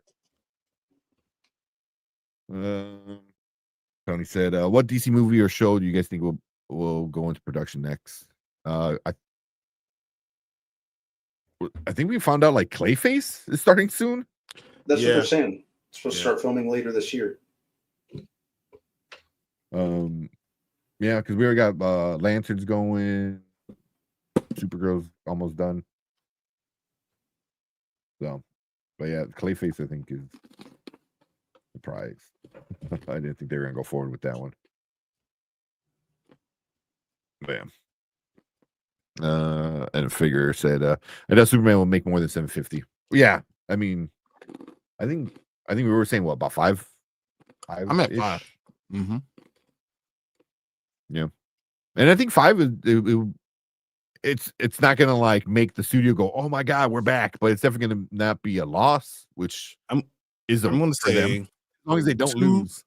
240 domestically and like 312, 315 international. Not bad. I'll give you like what 560 or something like that. You see that? See that? All right. Let's watch this. Well, speaking of, let's talk about DCU. Let's watch this Peacemaker trailer. Bring it They're up gonna real be doing quick. Get it going.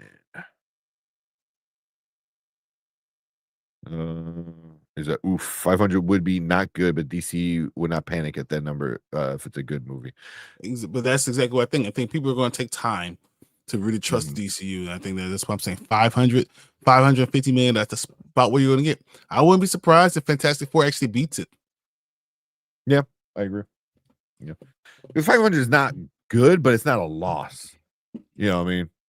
But if I think it's it was good, like 400, that would be a loss. And, you know, even if it was a good movie, like well received, and it gets only 400, that's not good. It needs to get at least like 500, and be a good people movie. need to Because if it's like good in 500, then people are going to trust DCU, and now it's going to be able to cook. yeah. Now Supergirl might get 700. Then yeah. But all right, let's watch Peacemaker because I really like season 1. Season 1 was awesome. Where are we at? All right, let's watch it. All right, what is up? Welcome to the Spoiler Kings. We are going to check out the new Peacemaker season 2 trailer that we just got. There we go. I'm gonna master that entire dance one day. Do it. I'm gonna master that entire dance one day. I'll edit it so I can superimpose you in the credits or in the intro.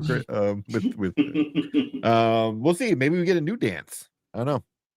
I heard I think James Gunn said somewhere it's gonna be a new intro, obviously, but I heard it's gonna be like the same song and it's gonna be another dance number, but it's gonna reflect the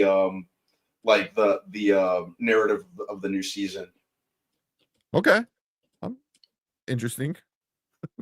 Hire a choreographer just for the intro dance. That's funny. But all right, let's check out this trailer and then see what it's about. That's interesting. Did you guys check that out? You see that? That was him, but you see the bird was up instead of down. It was like that had to be that's a multiverse. Mm-hmm. Dude, wow. I can't wait. Cool. Can we go back to that scene specifically? Yeah, because look. Rock. Why is that? Yeah. Oh, yeah. On his chest. Mm-hmm. You see how the bird's usually down, face down? Mm-hmm. Yeah. It's like soaring above. It has a good helmet. Yeah. That's interesting. They're gonna do some multiverse stuff already. So I think they're gonna make fun of everybody. Mm-hmm. I think so too. Like, this is interesting. Look at all the doors. That's what I first looked at. I was like, where is he at? Is he can get into all these the doors? Multiverse? Yeah, he's the DC because wasn't his didn't he wasn't that his butterflies? It kind of looked like his it kind of looked like the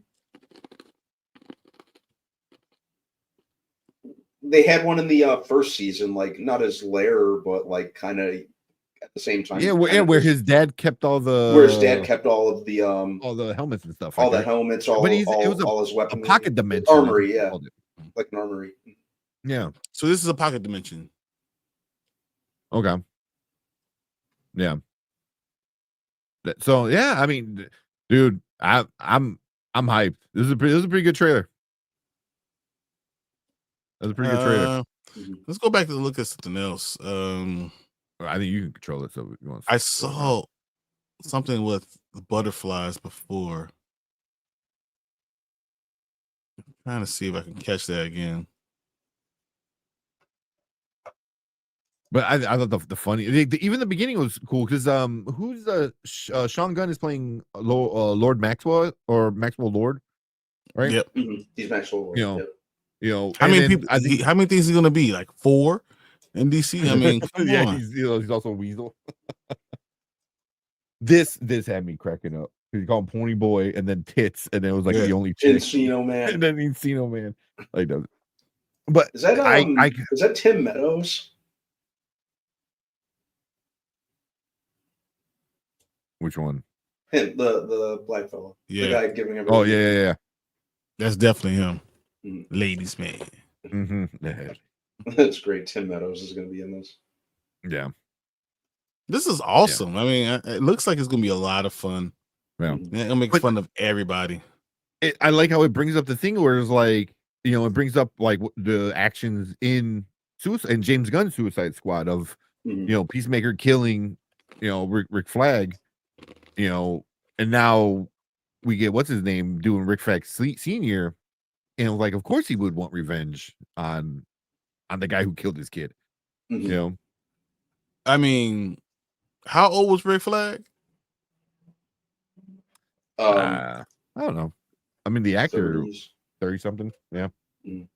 mid late 30s. So you had him at like 10?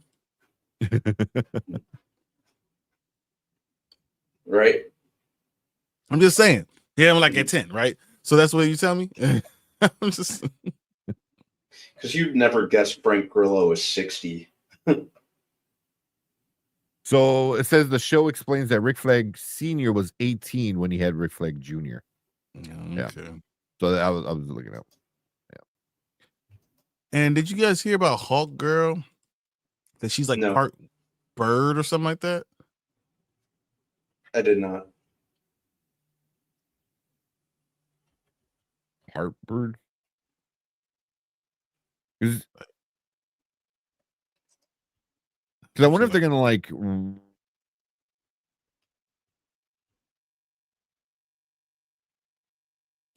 Yeah, like she's part bird. Or the wings are part of her.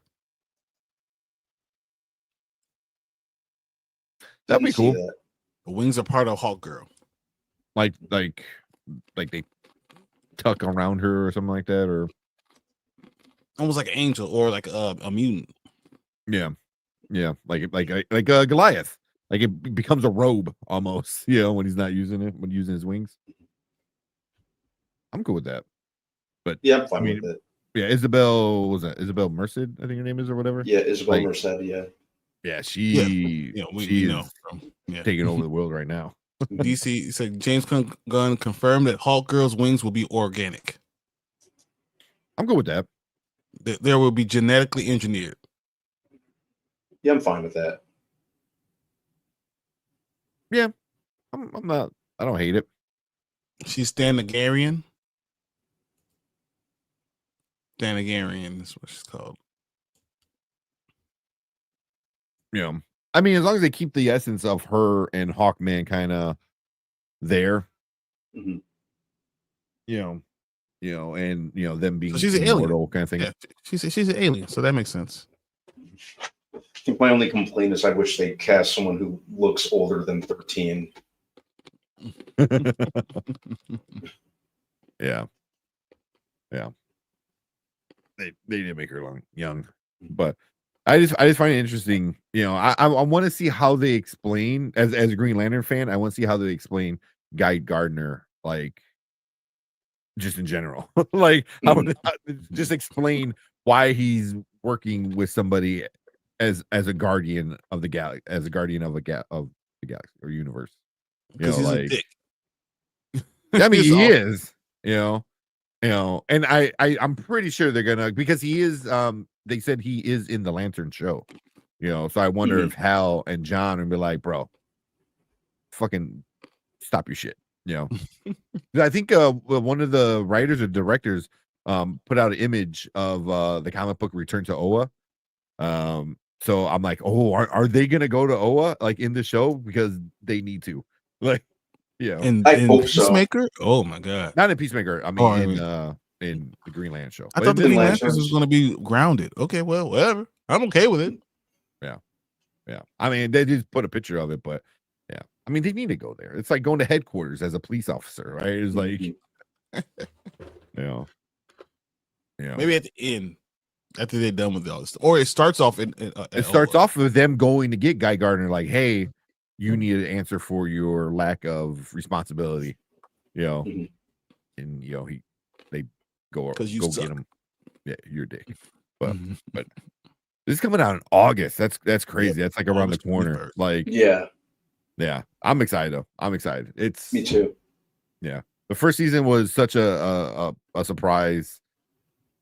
I'm down. I'm down. Yeah. What do you think, Peacemaker? You're good. Yeah, he's Oh, good. Yeah. And I can't believe I liked the first season as much as I did, and I was still pissed off at Peacemaker for killing Rick Flag. Mm-hmm.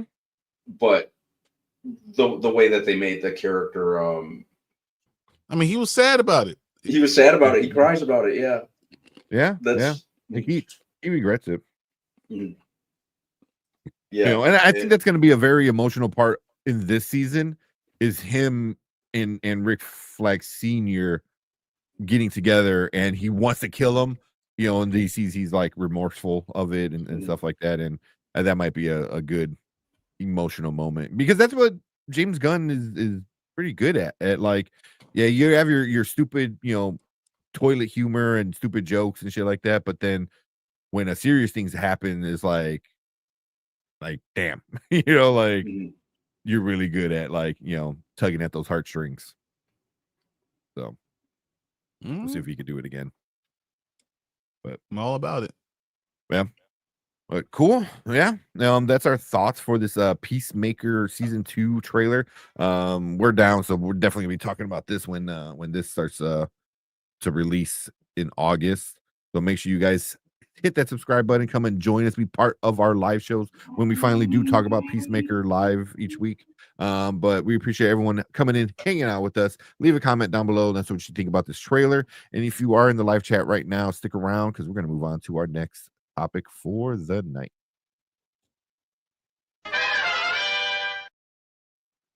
Oh, man. Go, Lauren, say, oh. Sorry. Oh, did I miss? Oh, yeah, I'm way behind. I don't know why it's not updating. Yeah, She also plays Dina. Yeah, she plays Dina. And she's actually playing a really good, like, Dina. Like, she's killing it.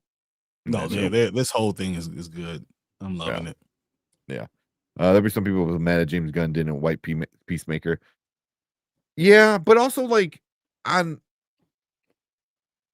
he probably should have just done a clean slate, fresh start. But also, it's like, it's hard to get rid of something that you just did that was like a big hit. You know? Oh, really? It's hard. And then telling them that the show doesn't matter.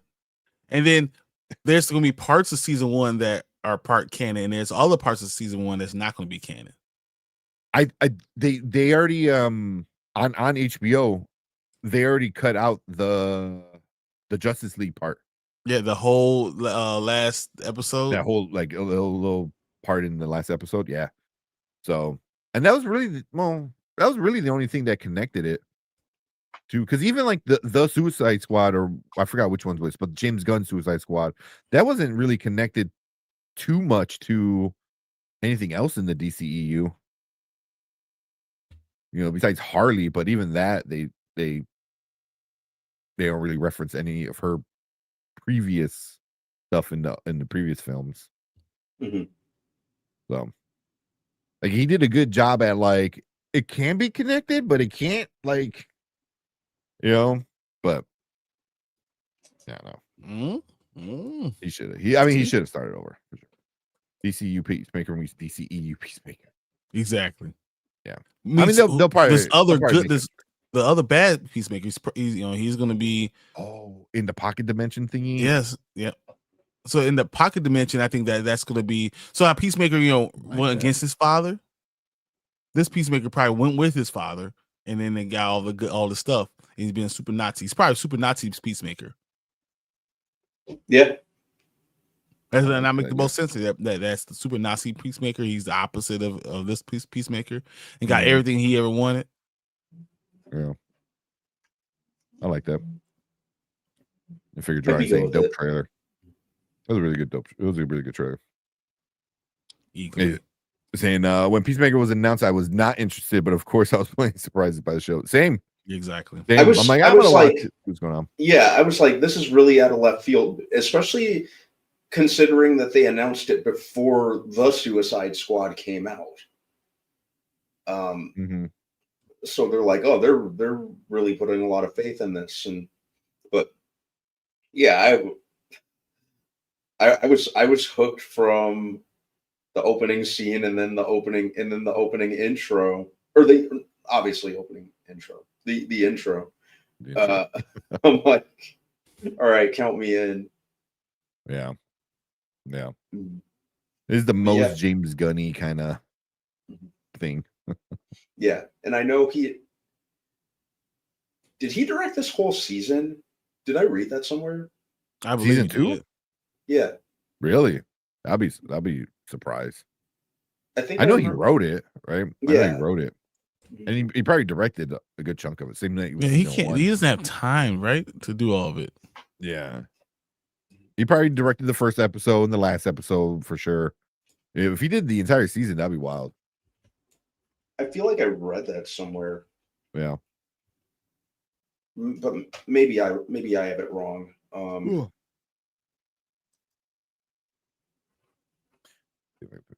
He definitely directed at least the first 4 episodes based on what I'm looking at here. Yeah. Yeah, that's what I'm seeing right now too. Yeah. That's still a lot, but yeah.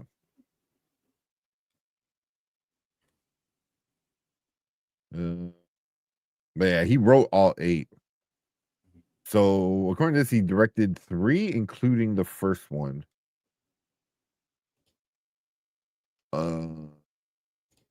But yeah, Greg Mottola, Peter Solit, and Greg Mottola. Oh yeah, the Superbad director. That's cool. something Jones, Althea Jones, are other directors. Okay. So yeah, if he did all of it, that'd be crazy. I mean, Mhm. I mean, I wouldn't be mad, but it'd be kind of confusing. Say, It's like he's just not going to let anyone else work. I got it he's all. like, Not let anyone mess with his baby, right? he's like the one man band kind of I thing. mean, he's And he doing. goes, I'm write going it, to direct direct it. all of them. It's going to say written James Gunn, acted James Gunn, directed James Gunn, produced James Editing, Gunn, screenwriting, costumes, sound, music by James Gunn. I mean, he's like, no, you can't just connect your iPod. Stop. Yeah, Hardcore is dealing with trauma from the finale. Yeah, yeah. all for sure. Even that was funny. Like she's dealing with toxic masculinity. That's gonna be a good one. That's fun. All right, you want to check out this the Godzilla one? Yeah. Yep. Mhm. All right. We can watch Last of Us last.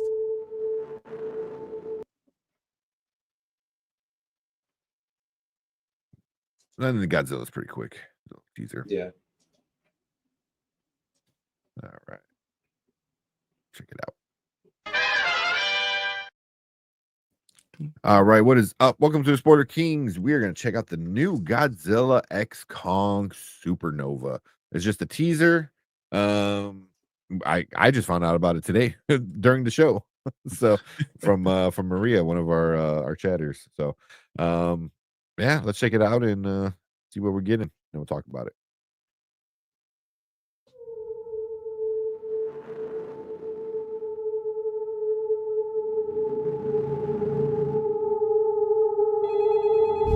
Thank you for calling Monarch Community Support Line. This just in. There have been a number of Titan sightings today all over the globe.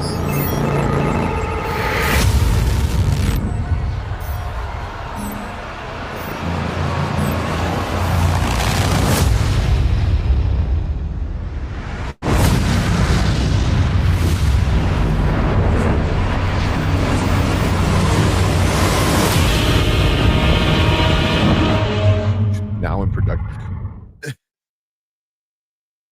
Really? That Is this a teaser to tell you that they're making a movie?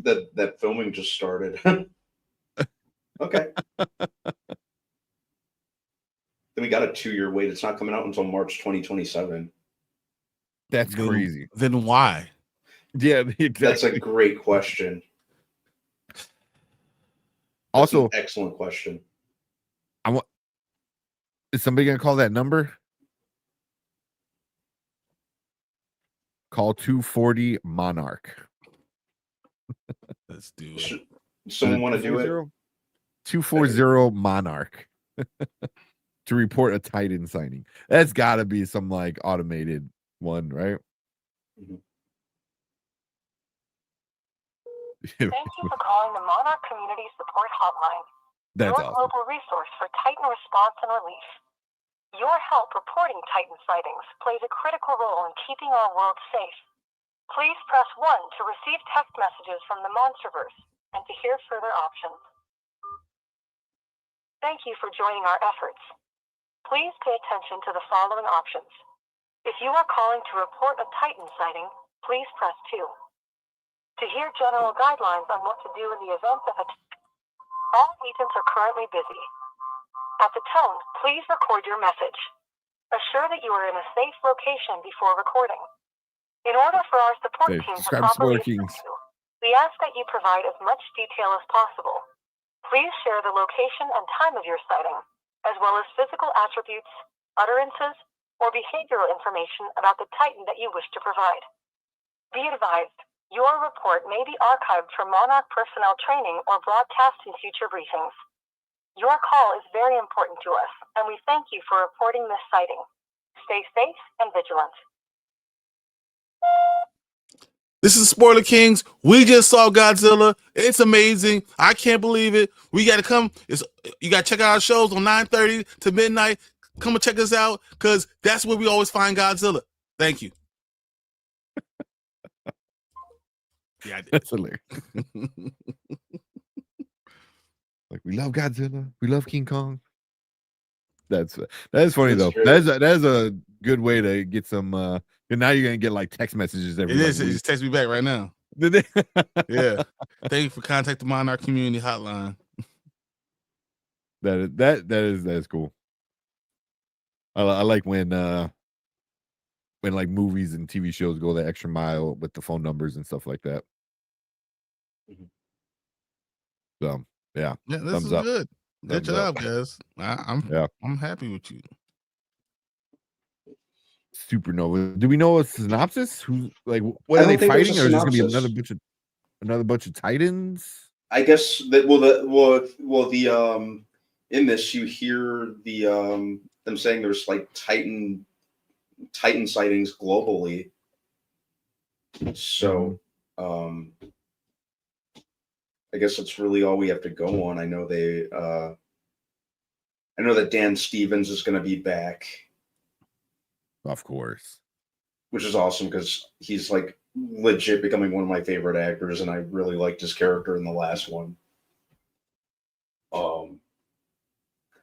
But yeah, so I guess we just have to wait it out and see.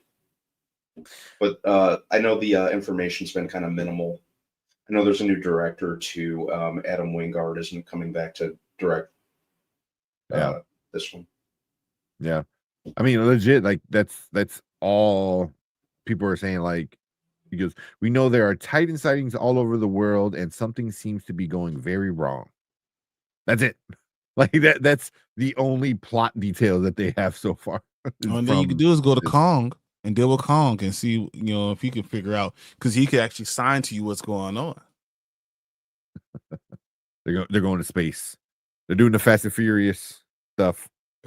They're going to space. They're gonna MARS Mars. That's what we're doing, bitches.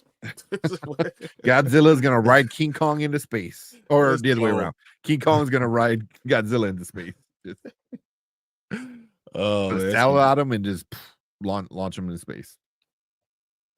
Sounds like a horrible fucking 80s cartoon. Oh man, but I mean, they're all fun movies, man. You get exactly what you want. Giant monkey, giant lizard, and they mesh stuff up. Yeah, I'm just going to see giant monsters fight. Yeah. They deliver. And you win. Just like any dinosaur movie, this is a Godzilla movie. You win. Mhm. Yeah. Thank me later.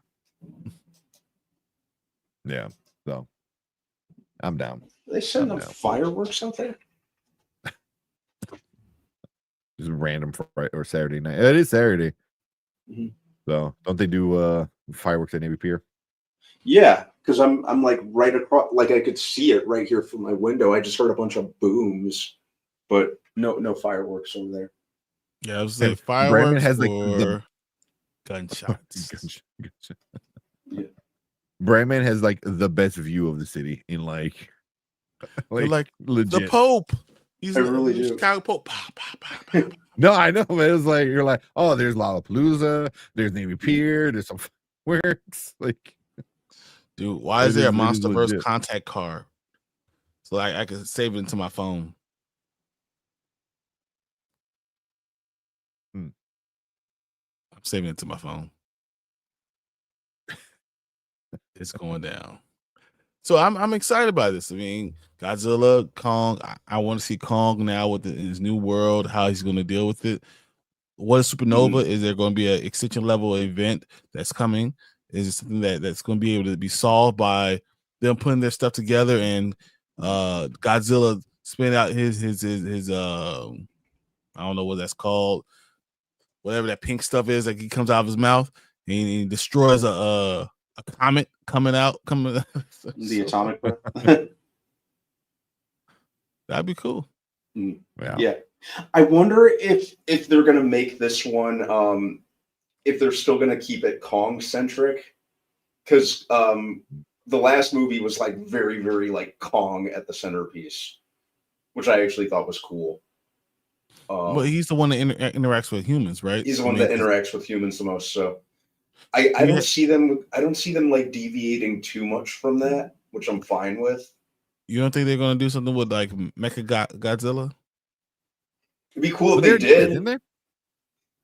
They did it with the first Godzilla versus Kong, and I thought that was Yeah. really cool. They did the team up. That thing is still calling out, Mhm. and that's what's making all of them crazy. I feel like they'd have to, if this, because I'm getting the hint this is just going to be like an all-out like global monster battle royale. So why not Mechagodzilla? What just go all in. Just throw in everything, including the kitchen sink, if we're being honest. But didn't we already get that in Godzilla? King of Monsters? Yeah, there were tons of monsters. Yeah. I was like, what can they do to bring it to the next level? You know, because we already got Mecha, we already got him versus the Hydra, you know, and some of the other monsters, you know.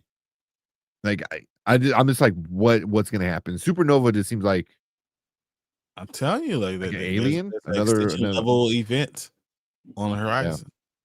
Yeah. Oh, Medea's Revenge. That's funny. Maria said it was originally supposed to be Kong solo movie, but decided to add Godzilla. Yeah, because that's double the money, right? Double the monsters, double the money. I mean, and it could still be a Kong centric movie, but it doesn't have to be. You can just have Godzilla just walking around randomly. Yeah, I mean that's what happened in the last one. Like Brandman said, you just showed up. They did some tag team on the evil monkey, you know, and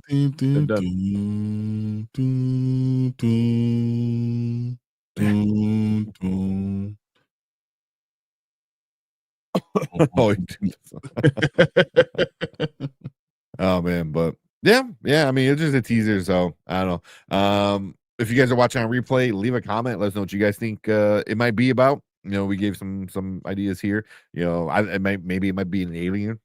I don't know, coming from space. But yeah, leave a comment. Let us know what you guys think about this teaser. I mean, we're far out from the movie, but yeah, we'll talk about a little bit about it. But make sure you guys hit that like button, hit the subscribe button, come and join us every Monday, Monday, Thursday, and Saturday when we talk about trailer reactions like this, other movie reviews, and other nerdy stuff as well. But we appreciate everyone in the live chat. You guys stick around. We're gonna move on to your comments right now. Tongue tied. So you know it's getting late. Do y'all have a favorite Godzilla movie? My Godzilla GMK 2001 is slept on. Which one is that one? Think about that. My favorite one, huh?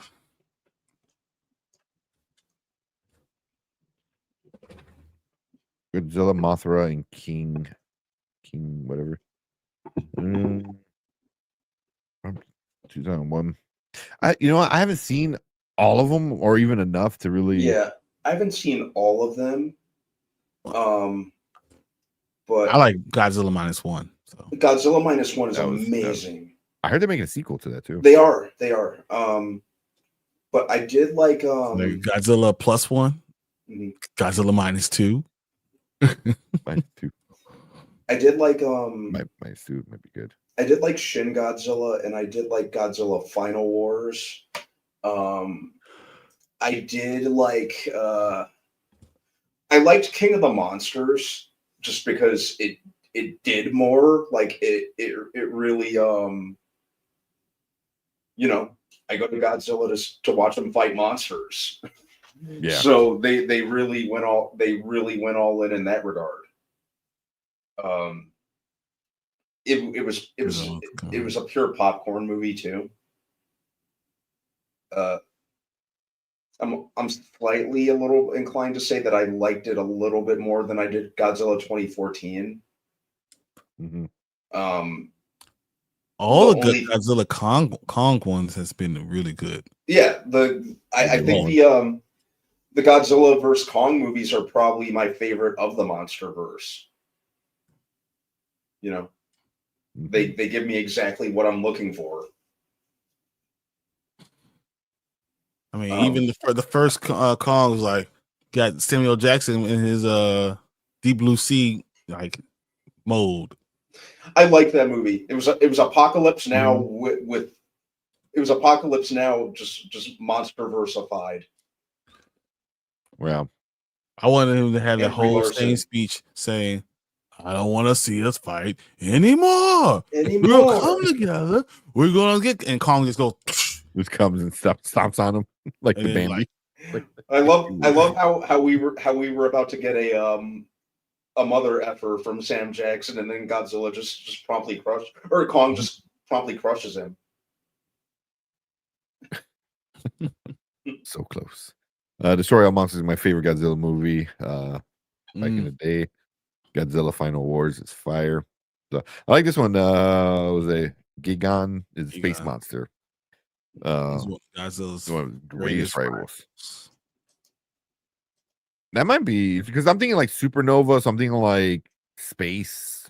Oh, comments coming, bringing something maybe. Yeah, too? yeah. Like he's created from like a supernova from another galaxy or blah blah blah. So yeah, like his all his stuff is stronger than Godzilla, and takes Kong to like create something that's like going to enhance Godzilla's strength. Yeah. Radiation. Yeah. Well, see, because I'm like, yeah, each time it's been one upping the last one, and it gets hard to do after a while, man. Like I didn't think Mecha Godzilla would be topped, I mean, the Hydra was awesome. So they keep topping it.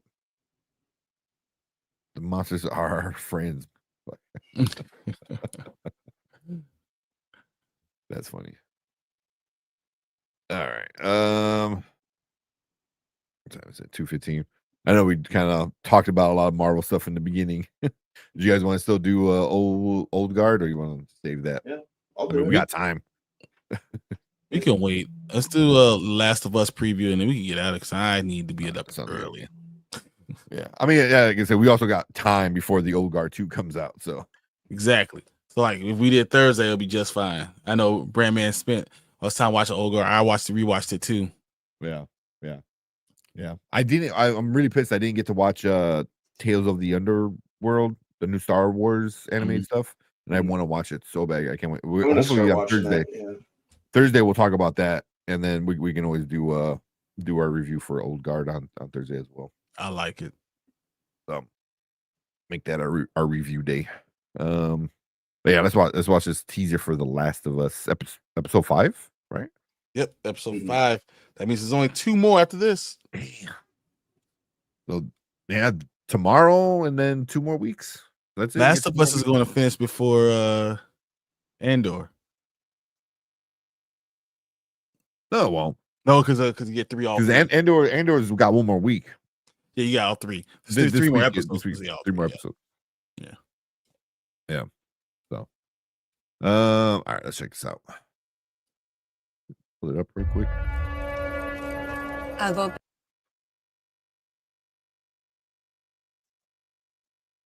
right.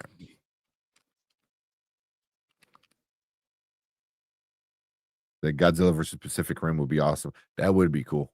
Like he comes out through the dimension hole, in the ocean, and like John Boyega is in a robot waiting for him. I'd be down with it. That'd be cool. I'll be mad, John Boy, for not saying nothing to me. You didn't tell me you're gonna fight Godzilla. Good Lord. All right. No, let me bring that down.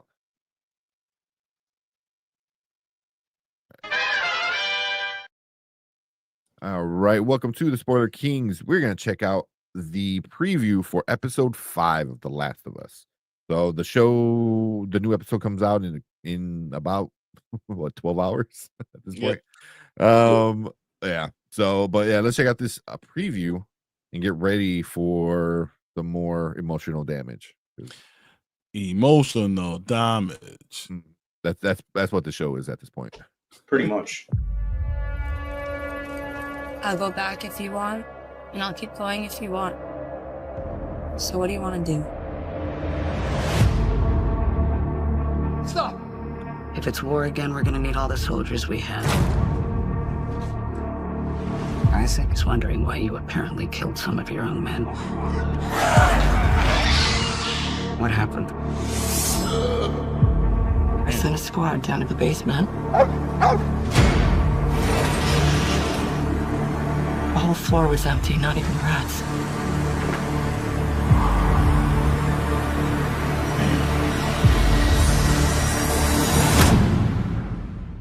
It's me.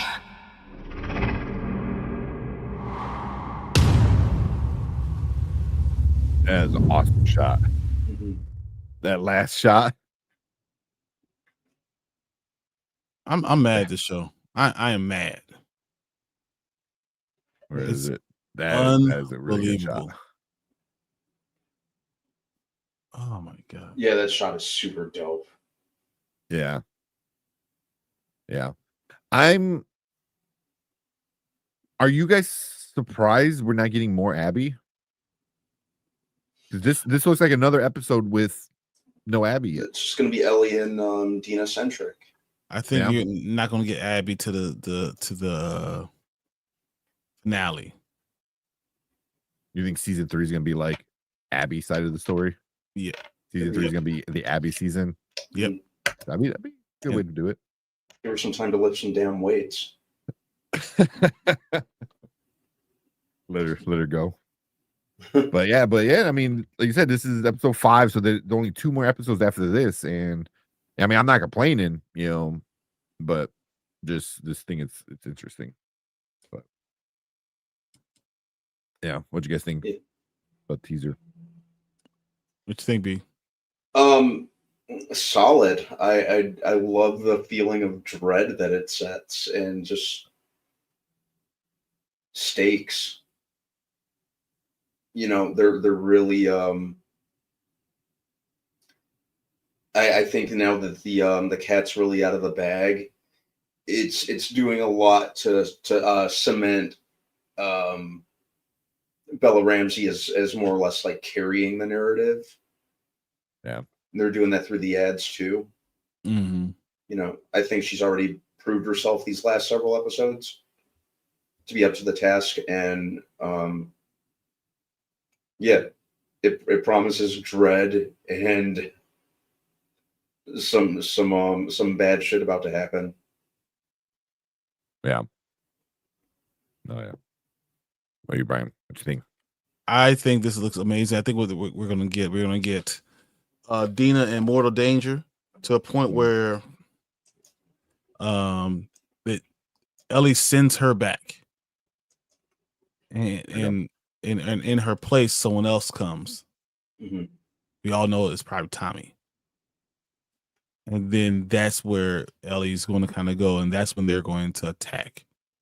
Mm-hmm. Mm-hmm. So I think that's going to be to that point. Yeah, I think that's a good way to do it. Yeah. And the acting in this is just so good, and they spent time and money on all these scenes, and it looks incredible. Yeah. Yeah. I mean, yeah, it looks like HBO. That's one thing they do is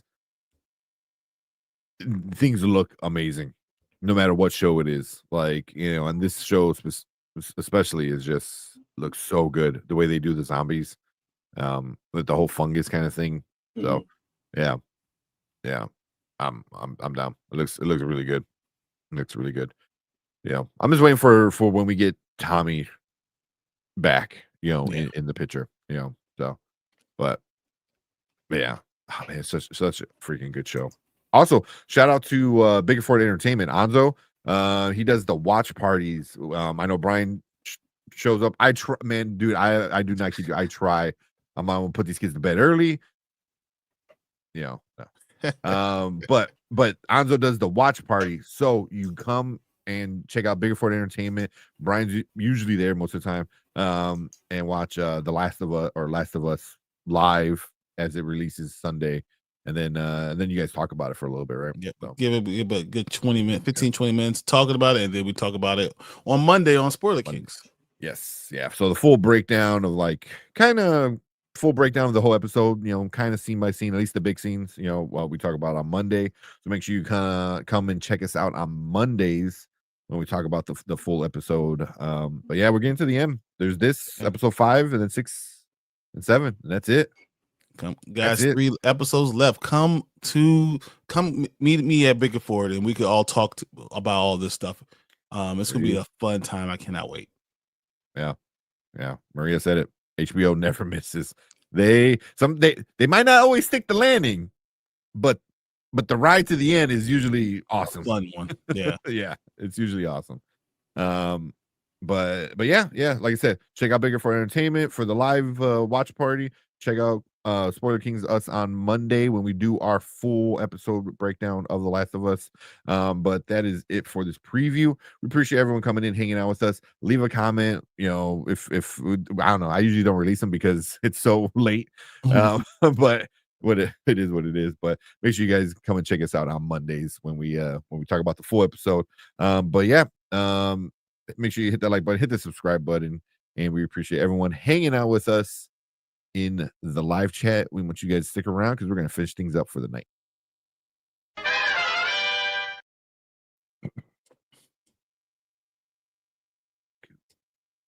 I should probably edit this as soon as we're done, just so we can put it out in the morning. Put it right now, right away.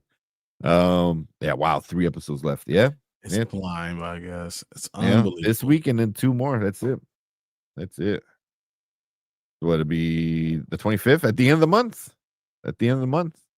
We're done. What did Tony say? Brian, you were right about the Ellie father thing. People are complaining. People who stopped watching the show think Ellie got Dina pregnant. Yeah. Yeah. What? I'm telling you, man. It just this is what I was saying. People who stop watching, do you think that? Just should have focused. You understand that Jesse is the father and he's not out the picture, and understating that part. I mean, the fucking game's been out for a couple years at this point. You can Yes. literally, if you're like that confused and you really need to know and you want spoilers, go watch. Like, there's people that break down the video game. I mean, they changed things in the show, but all the major plot points are still happening. You know, things are happening. You know, some of the little smaller details, you know, it's whatever, but for the most part, it's sticking true to the game. You know, so yeah, that's stupid. They think Kelly's the father. I didn't know. Are people actually thinking that? Probably. Jesus. I mean, do you Wouldn't push surprise me. it past anyone? Come on, really? Never underestimate stupidity. That's insane. This just made me laugh. It's so stupid. That's so stupid. But yeah, that's funny. Oh man. But yeah. Yeah. And then Maria said, I want Tommy to go get them and do battle. That's what I'm But saying. I think that's what we're gonna get. Tommy goes, they send Dina back. Tommy comes and say, me, you, and I can finish this.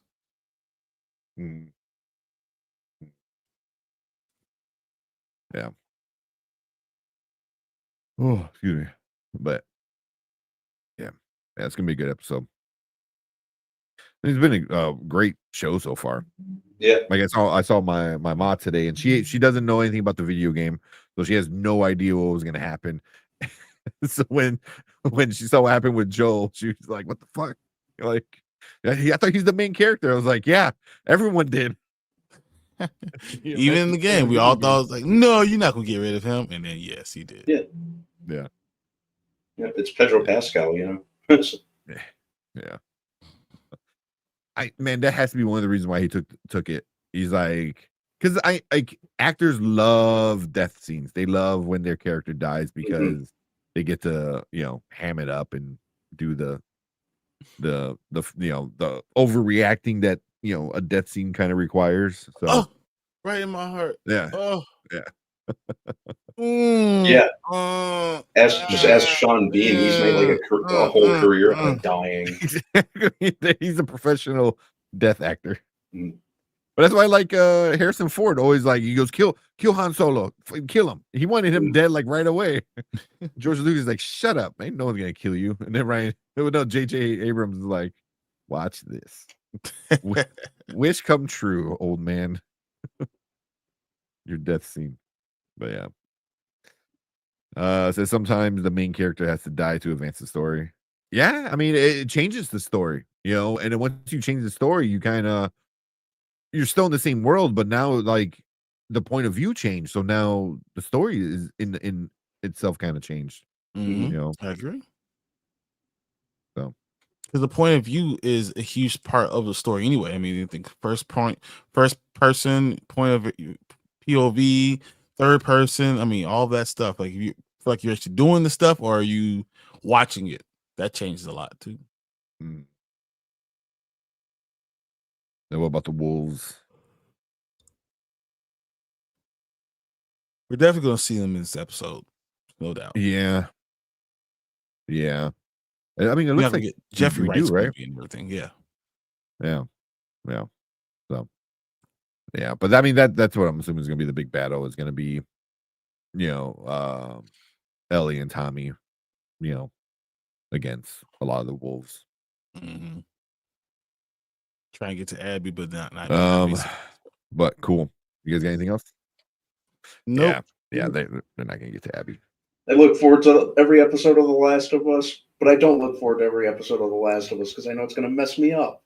Exactly. Exactly. Nah, but you know what you're getting yourself into, and anyone familiar with the game, but that's what makes the show work. Yeah. So I'm happy they like I said, it's always a joy to watch a new episode. I'm pretty happy with the show overall. Acting is great. Storytelling is great. It's a fun time. Yeah. They respect the content. They didn't, you know, it would have been really easy to to friendly the content up just for the sake of general audiences. But I'm happy they didn't. I'm happy they're respecting the source material, and whatever narrative tweaks they make for it work to the show's advantage. Yeah. 100%. Yeah. Tony said Bella Ramsey haters can suck it. Yeah. Yeah. Like DX. Yeah. No, she does a That's how terrific she's job. gonna. That's how she's gonna end the show. Exactly. Bella Ramsey. The X-Pac one where it's like I was just gonna say like X-Pac, rapid fire. exactly. Yeah. The rest. And like, I'm out. Say if she wins the Emmy, that's exactly what's gonna happen. That's funny. All right. But I think we're done. We're gonna get out of here. Yeah, so next week, Monday, Last of Us. So make sure you guys check that out. And then Thursday, we'll talk Star Wars, the new animated show. We'll do old guard review from the first one. And then some more trailers. Then we'll see. Because what's the big movie coming out next week? Is it Final Destination? Okay. Damn, really? That's the best movie coming out next week? Yep. What's the big movie? There's no. Yeah. But then the following week is like, oh, we're gonna do Lilo Stitch and Mission Impossible. It's like, really? Exactly. Neither of you wanted to change. Both of you wanted to go against each other and not like. They're like the adults go see Mission Impossible and all the kids go see Lilo and Stitch. Oh, please, man. Like all the kids that are now adults that have kids are gonna want to go see Lilo and Stitch. Yeah. Of course. I'm seeing it Thursday. Yeah, heck yeah. I watched the behind the scenes kind of thing with all the music, and it's pretty cool. They got Hawaiian roller coaster ride. Mm-hmm. They got like some new, not new, but they got a different Hawaiian singer to do it. But the kids, in the background that sing it. So I guess in the original 20-something years ago, they went to a local choir, kid choir, and got these kids. They said they went to the same place and with the same teacher and got the new kids. I'm like, that's pretty awesome. cool. That's awesome. That's pretty cool. So, yeah. So, but yeah, the whole music thing is super cool. And seeing all these people talk about how much they loved Lilo and Stitch. Mm-hmm. I love it. Yeah, that's awesome. Yeah. Might make $1 billion if it's good. If it's a good adaptation of it, it can. Will. And I think it will, because I think they are doing right by it. It looks promising. Yeah, it looks like definitely one of the better live action remakes. Yeah, that they've produced. Yeah. Yep. But cool. Well, that's in 2 weeks. We'll talk about that in 2 weeks. But let's get out of here. We appreciate all you guys hanging out with us. Deuce, appreciate the super chat, of course, and all the other members coming in, hanging out with us, and just everybody in general. You guys are awesome. Thank you guys so much. We appreciate you guys. We will see you guys on Monday talking Last of Us. So go watch that episode in a couple hours. Later. See you guys. Don't forget to like and subscribe. We out here.